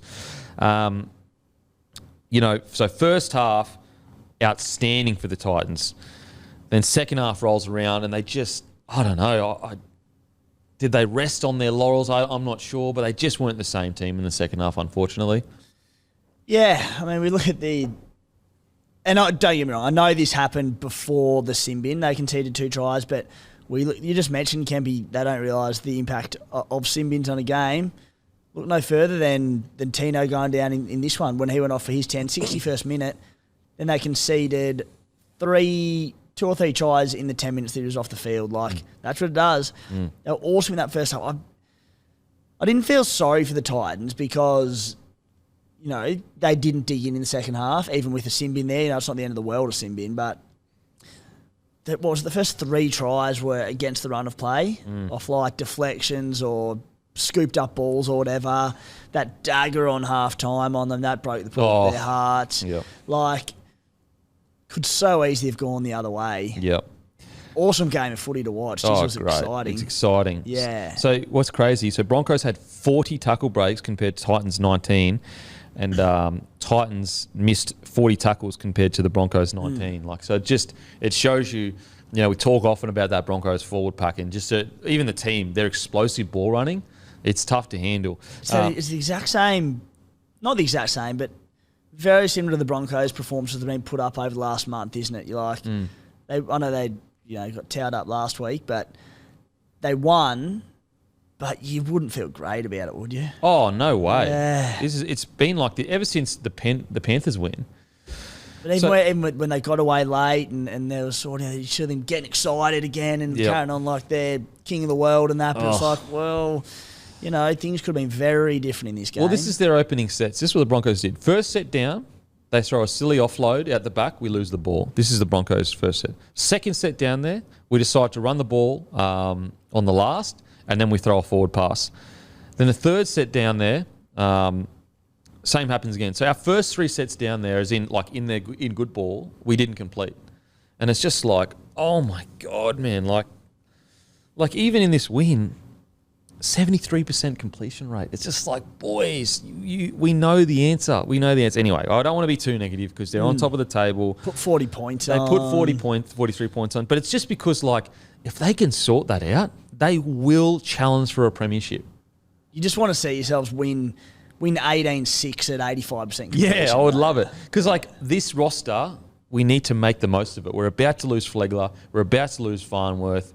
You know, it's a special roster. When they get it going, when Reece Walsh turned it on in the second half, just going, holy shit, who's going to stop this side? But they just haven't put it together for 80 minutes all season long.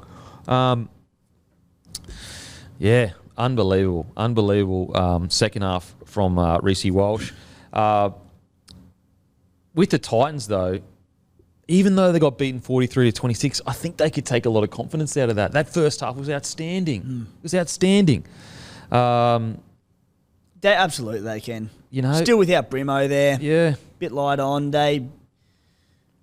Some good enough signs from the Titans this season. I think so. I really do. They're looking better than they've looked in previous seasons, in my opinion. And on the ladder, they are sitting one win outside they're sitting on 8 points. So they're equal on wins to all the way up to fifth on the ladder. Very tight. So, like, they've put themselves in a position to challenge. They had a the bye, 8. but they're on 8 points. They're on 8 points. You know, so they've put themselves in a position to challenge for the 8. So that's good. I'm really loving Fafita's footy this year. I'm really liking his footy. He's getting through the tough stuff. Does he have 1 million tackle breaks and 1,000 tries? No, but he's almost he's leading from the front. You know what I mean? They're getting behind him in regards to, well, if Fafita's doing this, we need to get behind him. He's clearly loving his footy because on captain's run, He sounded happy. he sounded like the happiest person on this planet. It was very interesting. Yeah, he's been. We even questioned, like, before he'd signed his contract at the start of the year. All right, he was having a crack, probably because he's playing for a contract. Yeah. And we were like, as soon as he signs his contract, let's see if his runs drop off. They've increased. He's going harder. Yeah, agreed. He's getting better and better each week. Like 15 runs, 173 metres against the big Broncos forward pack. 4 tackle breaks, line break assist. Queensland, you've got to slot him in, don't they? I think he makes that bench. He's just too explosive. You look at, like, what do the opposition not want you to do? And it's pick Dave Fafita on the bench. Yep. Doesn't have to be the 80-minute edge man. Play him 30 minutes off the bench if you need to. And just bring him on and go ham. Oof. Well, I mean, I've got to say, like, I do think Kurt Capewell might be under a bit of pressure to keep his spot. Absolutely. You know, he was solid on the weekend, but I just think that, you know, I think he started the year well, but last year he had quite a few missed tackles. I know he needed a shoulder reconstruction, so that plays into it, but I don't know. What I love about Capewell is he's just a battler, like, and the amount of times he does cover tackles, and that's what keeps him in the side. But with the Queensland's forward pack becoming so stacked, something's got to give somewhere. Yeah. So it's going to be interesting to see what happens there. But the thing with Capewell, though, is he's such an Origin player, though. He's the kind of guy that can play okay at club, but then he goes to another level in Origin. And his utility value to that side's massive. Massive. Being able to slot into centre. Because he slotted in at centre that year. He picked as a starting centre, not just like mid-game injury. Yep. So, yeah, anyway, the Titans, I think they can take a lot out of it. Yeah, yes, they leaked far more points than they should. I just think that Tino sin bin hurt them. Was it a sin bin? Oh, I thought it was a bit of a tough call, if I'm being honest. I really did. Because, so the ref's argument was he'd made 3 infringements in one play. Was that it? I don't know. Because, like, I think he was offside, and then he laid in the ruck or something like it was clearly a penalty. Yeah. I just don't know if it was 10 in the bin. That's good. 3 infringements in one play. More than 2 in one play. Gone. I would love to know if there was more to it, but from what I understand what the ref was thinking, because it was like Tino was so obviously trying to slow the ruck down, and the Broncos have momentum. Yeah. It's almost bordering professional foul. But I'm just like... That might have been the 3rd infringement, professional foul. Yeah. But it was just like, I don't know. Look, 50-50 call. 50-50 call. I still think the Broncos go on to win it, though. So, yeah, great first half. If I'm the Titans, I'm scrapping that second half and I'm going and focusing on the first half. Onto the Broncos quickly before we move on. I thought Jordan Ricky, especially to start the game, he did a really good kick chase that I loved. He ragdolled Campbell back into the field of play. And you know what? He scored and he got up and he just walked back to halfway. Yes, he listens to the podcast. He must. No, but I like that. That's awesome, honestly. Because he's so, like, look at his, like, he had a try. He had a repeat set, or with that, he ran for 100 metres, 3 tackle breaks, 30 tackles, 2 misses. That's a great knock. Yeah. It's a great knock from Ricky. And it's like what I said earlier in the year. If he just keeps doing this, it'll build and build and build, and before he knows it, he'll be a top tier back rower in the comp. He just has to keep doing this. Yeah. That's like it is. You know, he had 3 one-on-one tackles. I loved his attitude to start the game. I really did. Aggressive, doing the little stuff right. All that other stuff will come. Payne Haas, we know how great he is. Yeah. Anyone? Unfortunately, we're going to have to go real quick here, guys, because I actually might have to leave Maddie and Timmy to end the potty. Sorry, guys. I have to get out of here. I didn't know I thought we'd be way shorter without the great Gurino here. We'll get there, mate. We'll get there. Reece Walsh second half. Holy heckers. He just with Reece, I just think that just like he is right now he's a top tier fullback form wise. But to take that next step into Origin, there's just a few tiny things in his game I think he needs to clear up. Once he clears that up, he genuinely will step into that top tier of fullback.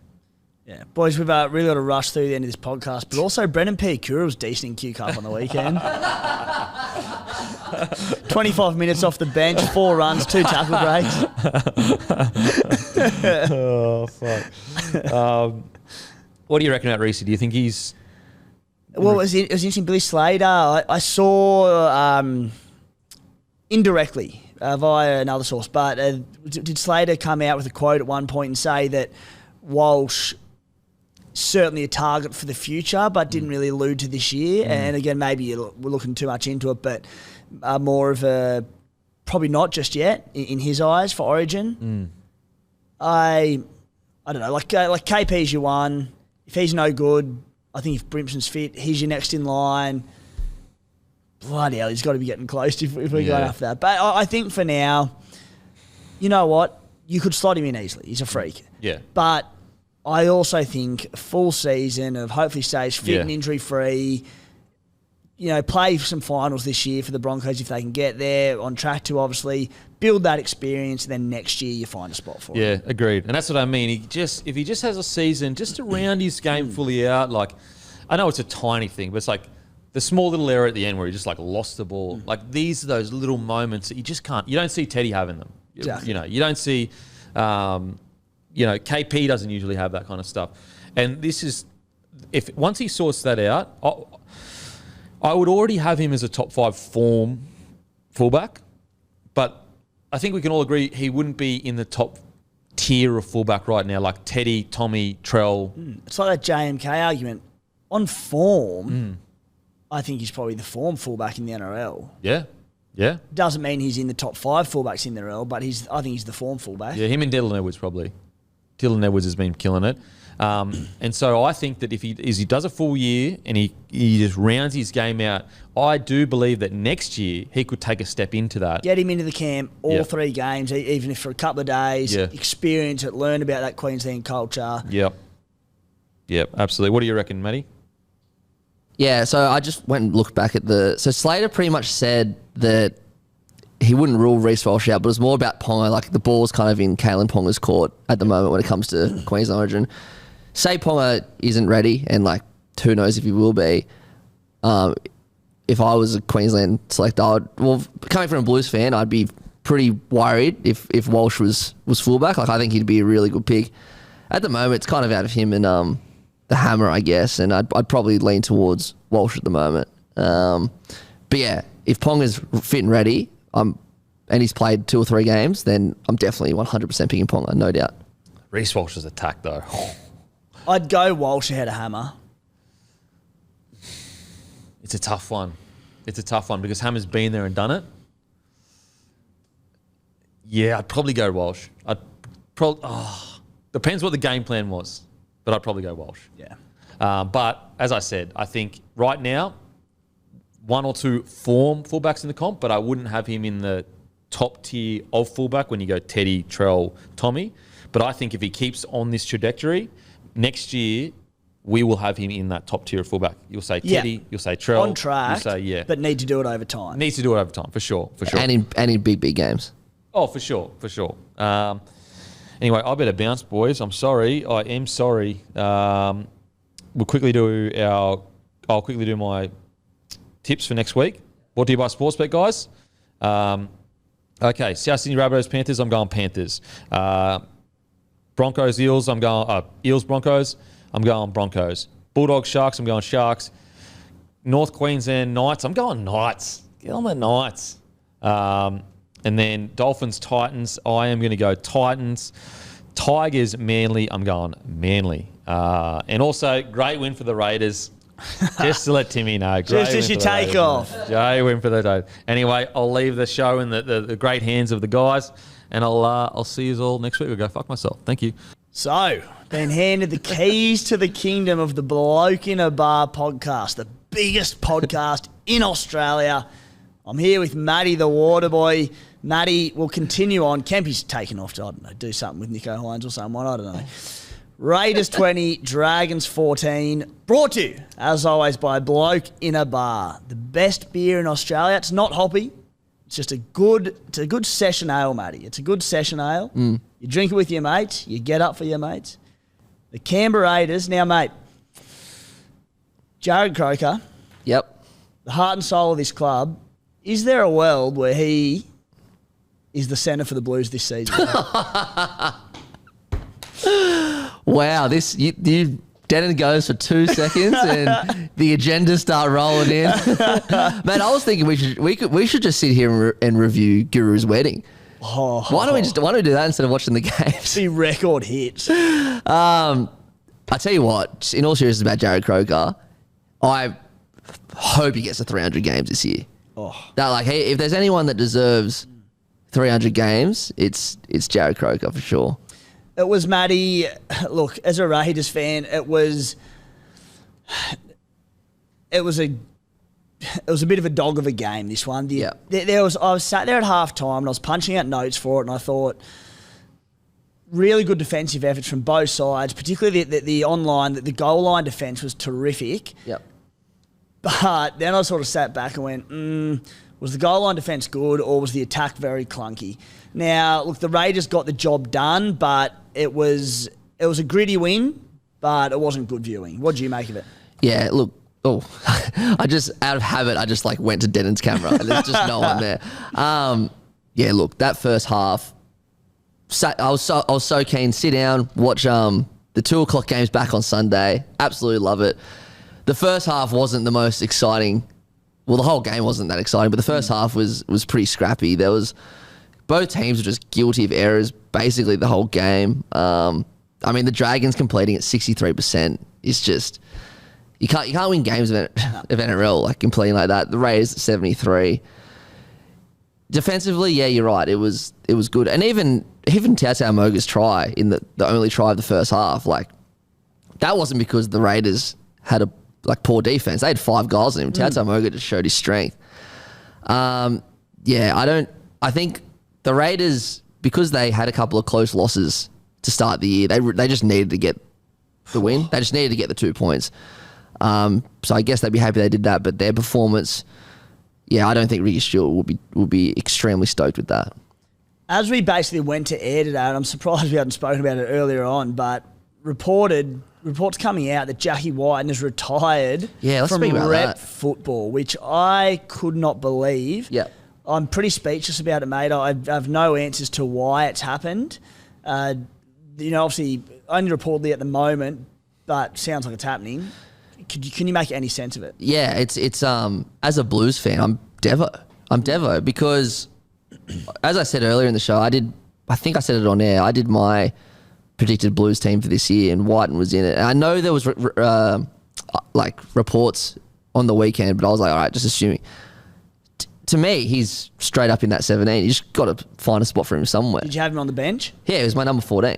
Yeah, 100%. I think it's going to be massive loss for New South Wales because he's one of those blokes that are just made for Origin. He's built for Origin. Even if, he's a great 5'8", but even if he's not the best in the NRL at all of his, any position, he's in like the top handful in so many positions. He's a gun fullback, gun centre, gun 5'8", great utility, like just built for Origin, just tough as nails. I don't understand why. Like, I'm sure it'll come out this week, but yeah, I can't make any sense of it myself. It's one of them ones where I hope, and we should, but get clarity on it and don't sit there. Like Jack will come out and I'm sure speak about why he's made the decision, but to me it doesn't make any sense, and I'm gutted from a Blues perspective because look, he's not the informed 5'8" in the competition, but as you said, he gets up to Origin level and he kills it every year. His versatility for us goes so far. He's the perfect bench player for Origin. But even not, like last year he played centre. He hasn't played centre in the NRL for years. He was the best New South Wales Blues player in Game 1. Now, Game 2 he got COVID. Game 3 he didn't get picked. And like, I understand the criticism of not picking him, but that's with hindsight. The Blues did smack Queensland in Game 2, so I understand why they wouldn't change the team. Whether or not, what do you agree? But regardless, Wyden would have been in my Blues team this year, and I'm pretty spewing as a Blues fan for sure. Absolutely. Anyway, good for the Raiders because we'll get him through that Origin period. So there's a win for the Green Machine fans, but devastating for the Blues, and I just can't make any sense of it, but we'll find out more about it soon. Back onto the Raiders, quickly made in that game. I think a fair shout-out to Sebi Chris, who was thrust into a spot out of position this year at fullback. I don't know if he'd pulled on a number one jumper in his entire career, but he was outstanding in this game. I think he threw a pass for a try at one point, 185 metres again, but his positioning at fullback was a lot better. He'd been caught out a couple of times this season, but he was really, really good. He dropped the ball on late in the game, but I think credit when due, he was terrific, and he's had a couple of really good weeks on the trot. So big one there, mate. Anyone stand out for you at the Raiders? Yeah, and just on that, Xavier Savage returned last week to New South Wales Cup. He was named on the wing. I didn't see any of the game. I don't know the highlights, but it'll be interesting to see if Savage comes back into the NRL team next week, especially now that unfortunately Kotrick's gotten injured again, which is just devastating because it was a hamstring, right? So we don't really he could be out for quite a while, which is terrible news for the Raiders. But yeah, you'd expect Savage to come in. Will Chris play fullback next week? I don't know. You're right. I did the research on Chris before the season, and he played, I think, one reserve grade game at fullback. And yeah, so what do you reckon will happen if Savage comes back in? Is he to go straight into fullback? I think he has to. Yeah. And I think the game was an example on the week. I thought Seb Chris had comfortably his best game at fullback. I know he ran for 300 odd metres the other week. This game was better. It was better as a fullback, but it's like the Teddy versus Manu argument. Or not argument, it's like, okay, probably a bad example because Manu is actually like such a gun. Yeah. But when Manu, like the Roosters miss Teddy because of all the other things he can do, not just run for all those metres against the Storm. So it's obviously fullback's not just about running 300 metres a game. And that's it. Like this Raiders side, there's not a lot of X factor. There's not a lot of spark in it. A lot of what we do is off the back of a big dominant forward pack. But we saw on the weekend, mate, we struggled to put points on the board. I know there was 20 odd there, but there was the Hudson Young runaway try at the end, which one of the most exciting things I've ever seen in my entire life. That was but sick. We need Xavier's X factor and speed. Yep. Like their ball playing's coming along. My question is that on top of that, Seb Chris probably has to go back to centre, which probably pushes Jared Croker out of the side. Maybe Sebi Chris comes back on the wing. That could be the answer there to fill in for Nick Kotrick. But I hope it doesn't see Jared Croker drop out. Because there was a moment on the weekend which I was like, this just typifies Jared Croker and what he means to this side. Not the fastest bloke in the team, not the strongest bloke in the team. But there's 8 minutes to go.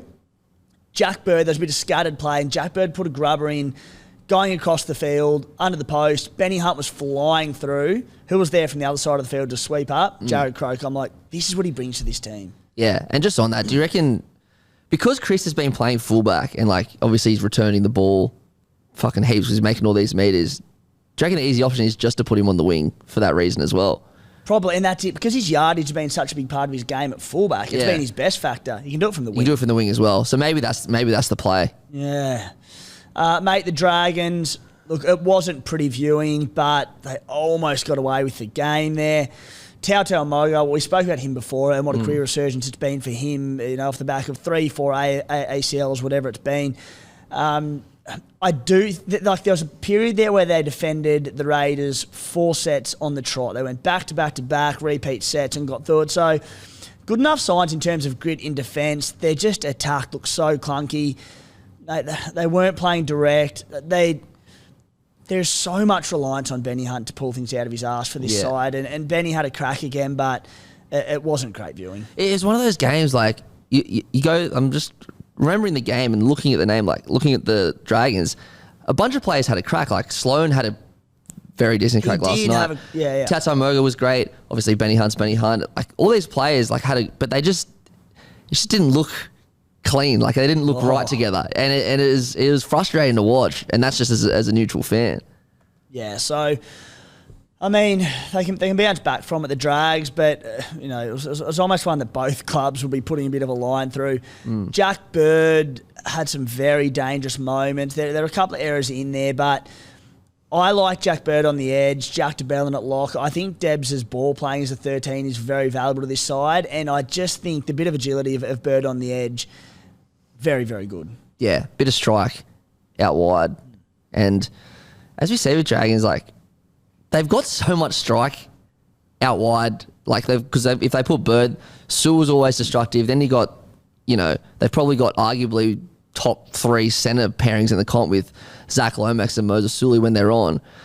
So yeah, I'm with you there. I like Jack Bird on the bench. It kind of rounds out the team, I think, a little bit better. Mate, moving on to the final game of the round, that was the Eels and the Doggies. Eels putting 30 on in this one, 30-4 out at Combank Stadium. Look, I don't think it answered too many questions about Parramatta for us this season because the poor old Doggies, mate, they can't take a treat. Jacob Kiraz, about 5-10 minutes into the game, gone there, adding to the injury rows there. Their pack has been absolutely shot. A tough one for the Dogs, but again, mate, they're playing with a reserve grade squad at the moment. They've lost Kiraz now. He's gone for 3 weeks. Fox is already out of that side. I'll run you through the list. So Braden Burns, he's on a week-to-week basis. Fundamano Brown, he dislocated his elbow a few weeks ago. Andrew Davies' finger, obviously Kira, as you said. Franklin Pele, I think he broke his arm. The Fox, Luke Thompson, he's out to around 16. Kick out, he did his pec. Bionde Odo, he's injured from last year. And Avarillo. So it's like, what do you do? What do you do? They've just been absolutely decimated.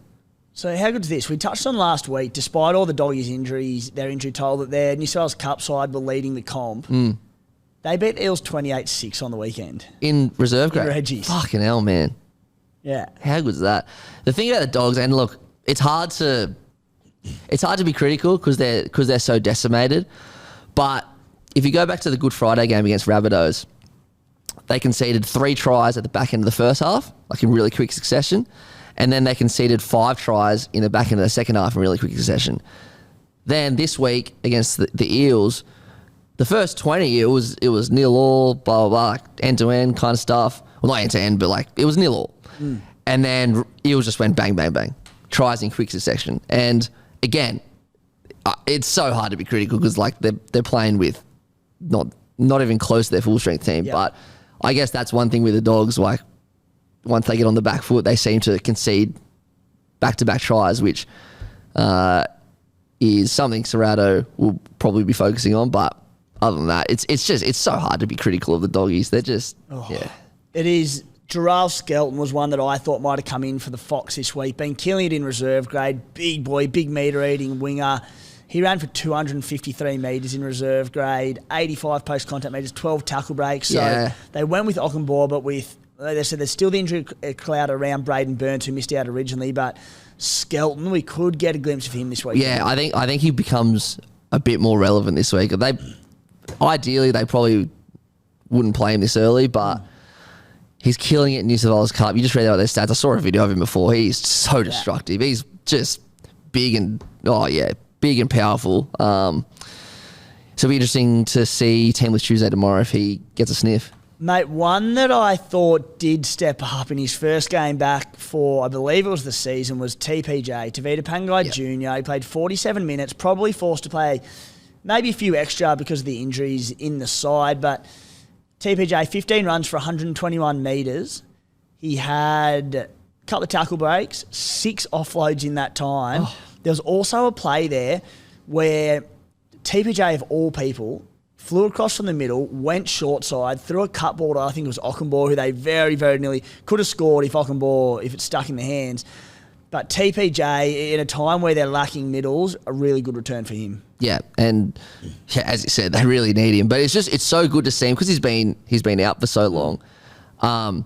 Just to put in a performance where he just got through a lot of work. So yeah, good return for TPJ. Mate, anyone else at the dog? I mean, Averillo was the other one. Averillo played on one leg in that game. So he's. I feel good. Just tweeted about it. There's not much word on like how long he'll be out for. He could be back this week, but it's not ideal. Poor buggers. Yeah, it sucks. As for other people, like it's good to see Jacob Preston have some good moments again. He looked great. Yeah. Jesus goer. I thought Flanagan had a pretty good game as well, to be honest. Oh, I'll tell you what I will say. I know Burton is like, obviously as a gun, he's not playing his absolute best. But what I like to see, especially from a half, is a player that even when you're behind on the scoreboard is still there and about and like patient enough and willing to try and get you out. So for example, like against the Eels yesterday, he set up Alan Morty's try. Against the Rabbitohs the week before, they're down by heaps. Everything's going against him. He takes that intercept. Or, yes, he had errors as well that game. The penalty, the kick to touch, it didn't go out, blah, blah, blah. But it's just good to see like a half that isn't just doing things when their team's ahead on the scoreboard. Oh, mate, he took on the line late in the game. I can't remember he caught short. But caught him short, dummied, went through line break, got taken down by, I believe it was Gutho. And exactly right, mate. Just a competitor. Yeah, and that's what you love about him, and that's why I think he'll be in and amongst the discussions around Origin selection for Game 1. I don't know if he'll be picked, but yeah, he's definitely in the picture for me. Hey, going across from the Doggies to Parramatta, still touching on Matt Burton, I love the ploy just to get those towering torp bombs over and over and over again. Gutho didn't look like dropping one. Oh, he's so safe. You can have all the X factor in the world that you want, but when Gutho is sitting there diffusing every one of them, and he didn't look like dropping it. No, not once. And Birdo smoked a few of them. Yeah, like Birdo's putting that up to fucking Neptune, and Gutho, yeah, that whole X factor thing was just. I know like when you really listen to the quotes, like you understand what they are trying to do. They're just trying to get, someone in their back line with a bit of X factor. It's just, it was worded terribly, like that he could potentially replace Gutho. Like that just was so unnecessary to say because it just caused this whole storm. Obviously, that's not what they actually meant because unless you're Tommy Turbo or Latrell or whatever, you're not gonna replace Teddy. You're not gonna replace Gutho. But yeah, I'm pretty sure as well. I don't have the stat in front of me because I can't get year to year, but he's constantly topping the stat when it comes to try saves as well. Gutho always saving tries. He's just always has a crack. He has one of the biggest tickers in the NRL. Plays with such ticker. Gutho. I absolutely love Gutho. So good on Parramatta. As I mentioned before, I don't think we learn a lot about them because of the sort of the side that the Doggies, continuously getting injured. Like definitely under strengths. 53% of the possession, 70% completion rate. They run for 500 metres more than the Doggies in this one. So, look, while I have my doubts still over them, they went out, they won a game 30-4, conceded one try, which was off a kick. Result-wise, you can't ask for a lot more, can you? Yeah, exactly right. Again, you're only playing what you're up against, and The thing with the Eels this year is I think that's their only game where the result hasn't been decided by 8 points or less. So that's wins or losses. So with a depleted Doggies team, they really needed to come out and make a bit of a statement. And sure, they weren't like absolutely amazing, but they did exactly what they needed to do on the day. So, yeah. Kempy mentioned before, Regan Campbell-Gillard was in hospital during the week for something carrying on there. It came out and was just enormous. Just his line speed was terrific. The enforcer, mate, he was a big standout for me. I got a question for you. Yeah. So let's assume New South Wales run with 4 front rowers. Is it Campbell-Gillard any shout for you? I think so. I mean, like what you'll have, Payne Haas and Junior Barlow starting up front. Yeah. I've got Campbell-Gillard in my rotation. Did you have him in your side today? Yeah. He's on my bench. And my bench players were either Jake Travojevic starting or Junior Barlow starting. But yeah, I'd have Regan if we let him on. He's just things like that. He's amazing. And then, so what, you'd have Isaiah Yeo at 13. Did you have Murray on the edge or coming off the bench in the middle rotation? No, I had Murray on the edge with Olakau'atu / Liam Martin. This all depends on if Martin's injured or not. Yeah. But one of those, either Liam Martin or Olakau'atu, if it would be on. Mate, we'll wrap it up there. I think we've taken the reins pretty well here. Hopefully Kempy hasn't sacked both of us when he puts this on tonight. But done all right? I think we did good. Let's do our tips. Tips for next week. Yeah. You know what? I'll because I got the odds in front of me. Fire away. Give me one moment. All right, so Thursday night, we got the Rabbitohs, $2.60 up against the Panthers, $1.50 at Accor Stadium. Line is 6.5. I am going Rabbits. Timmy? I'm going to Panthers. Is that like bias or you genuinely backing them? See, here's the thing. I know it is bias, but it's not like throwing shit at a wall bias. It's I'm so biased that I find reasons to think why Rabbitohs are going to win each week. So I rarely tip against them. Now, I did tip Penrith in the first week, in round 2, I think it was, against South. Not on this show, just in my tipping comp. But this week, I'm genuinely tipping South. I think, yeah. Mate, I don't hate it. I'm tipping Penrith for sure, but Panthers on the 5-day turnaround as well. Yeah, that played a part. Tough game against the Knights, went to overtime. Golden Point, overtime, not bloody in the NBA here. But yeah, so I mean, I can understand it, but I'm Penrith for me. What else you got? Then we got Friday night, we got Para versus the Broncos. Broncos are 160, Eels are 235, Eels home game. It's in Darwin though. In Darwin, yes. So, yeah. I've gone, prior to saying it was Darwin, I was like the Sydney game. I backed Parramatta even as outsiders. And you know what? I'll stick by them. The side they've got now, Matto a couple of games back, or 3 games back from missing the start of the season due to that suspension. Sean Lane's 2 games back. They started Hopgood, which I thought was fantastic on the weekend with RCG and Barlow up front. Missing Hodro on the weekend as well. He was ill. He should be back into that. That pack is outstanding. It's one of them games where I think Brad Arthur will come out and go, let's put the Broncos in their place. Big game for us. Let's show this competition what we've got again. Yeah, you know what's funny? I am tipping Para as well. Yeah. All those reasons. Man, Madison coming back's been a difference, hasn't he? Yeah. He's been good. So then we got Sharkies versus Doggies. Saturday. Oh, sorry. There's only one Friday game because of Anzac Day. Bulldogs versus Sharks. Bulldogs $4.50, Sharks $1.20. I am going Sharks. Hard to go past the Sharks. This would be a huge win from the Dogs if they can get up with those players out. Yeah. What line have you got for that game? 12.5. I'm taking the Sharks to cover the line as well. Me too. Yeah. This one's interesting. Cowboys $1.71 versus Newcastle Knights $2.15 in Townsville. I'm going Newcastle. No Tamalolo as well. And Jacob Saifidi's coming back, I'm pretty sure. And KP might be back. And KP's back. Or might be back, yeah. And it's like, even though there might be a bit of hesitancy or like, be a bit standoffish KP on return, like it's a concussion. It wasn't an injury as such. Like, he's not going to be restricted in movement, put it that way. Yeah. I man, this is tough. But I was going to go Cows, not comfortably, but I was happy to go them with Taumalolo. But hear me out now. I reckon it's one of them backs against the wall games where the Cowboys say, boys, we have to win.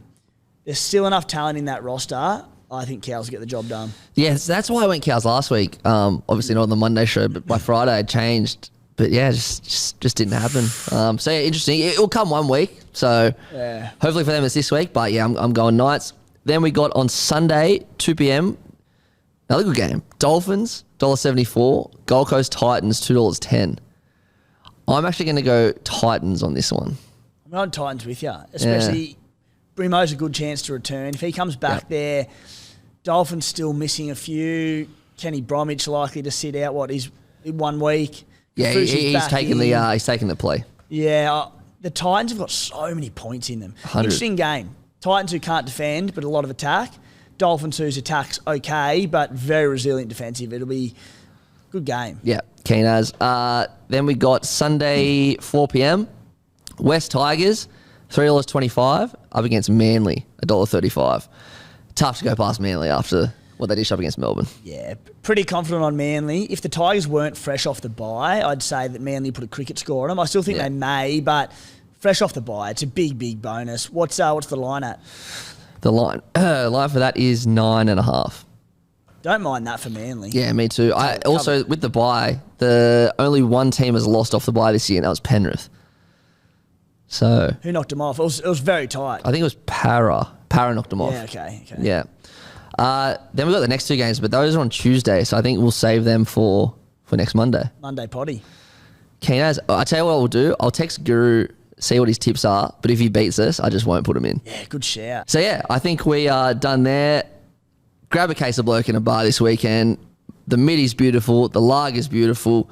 Turn up for your mates. Turn up for your family. Turn up for good times. Just head to your local bottle shop. Head to our website. You'll find the stockist where you can get a case or a 6-pack of Bloke Middy, Bloke Lager. It is absolutely beautiful. I was having them on Saturday night. Incredible stuff. Timmy, I think we're done. Cheers, mate. Kemp will be happy with you little kiss ass. Yeah, we are, mate. We're absolutely done. So, as usual, I'll go and fuck myself. What are you really gambling with? For free and confidential support, visit gamblinghelponline.org.au.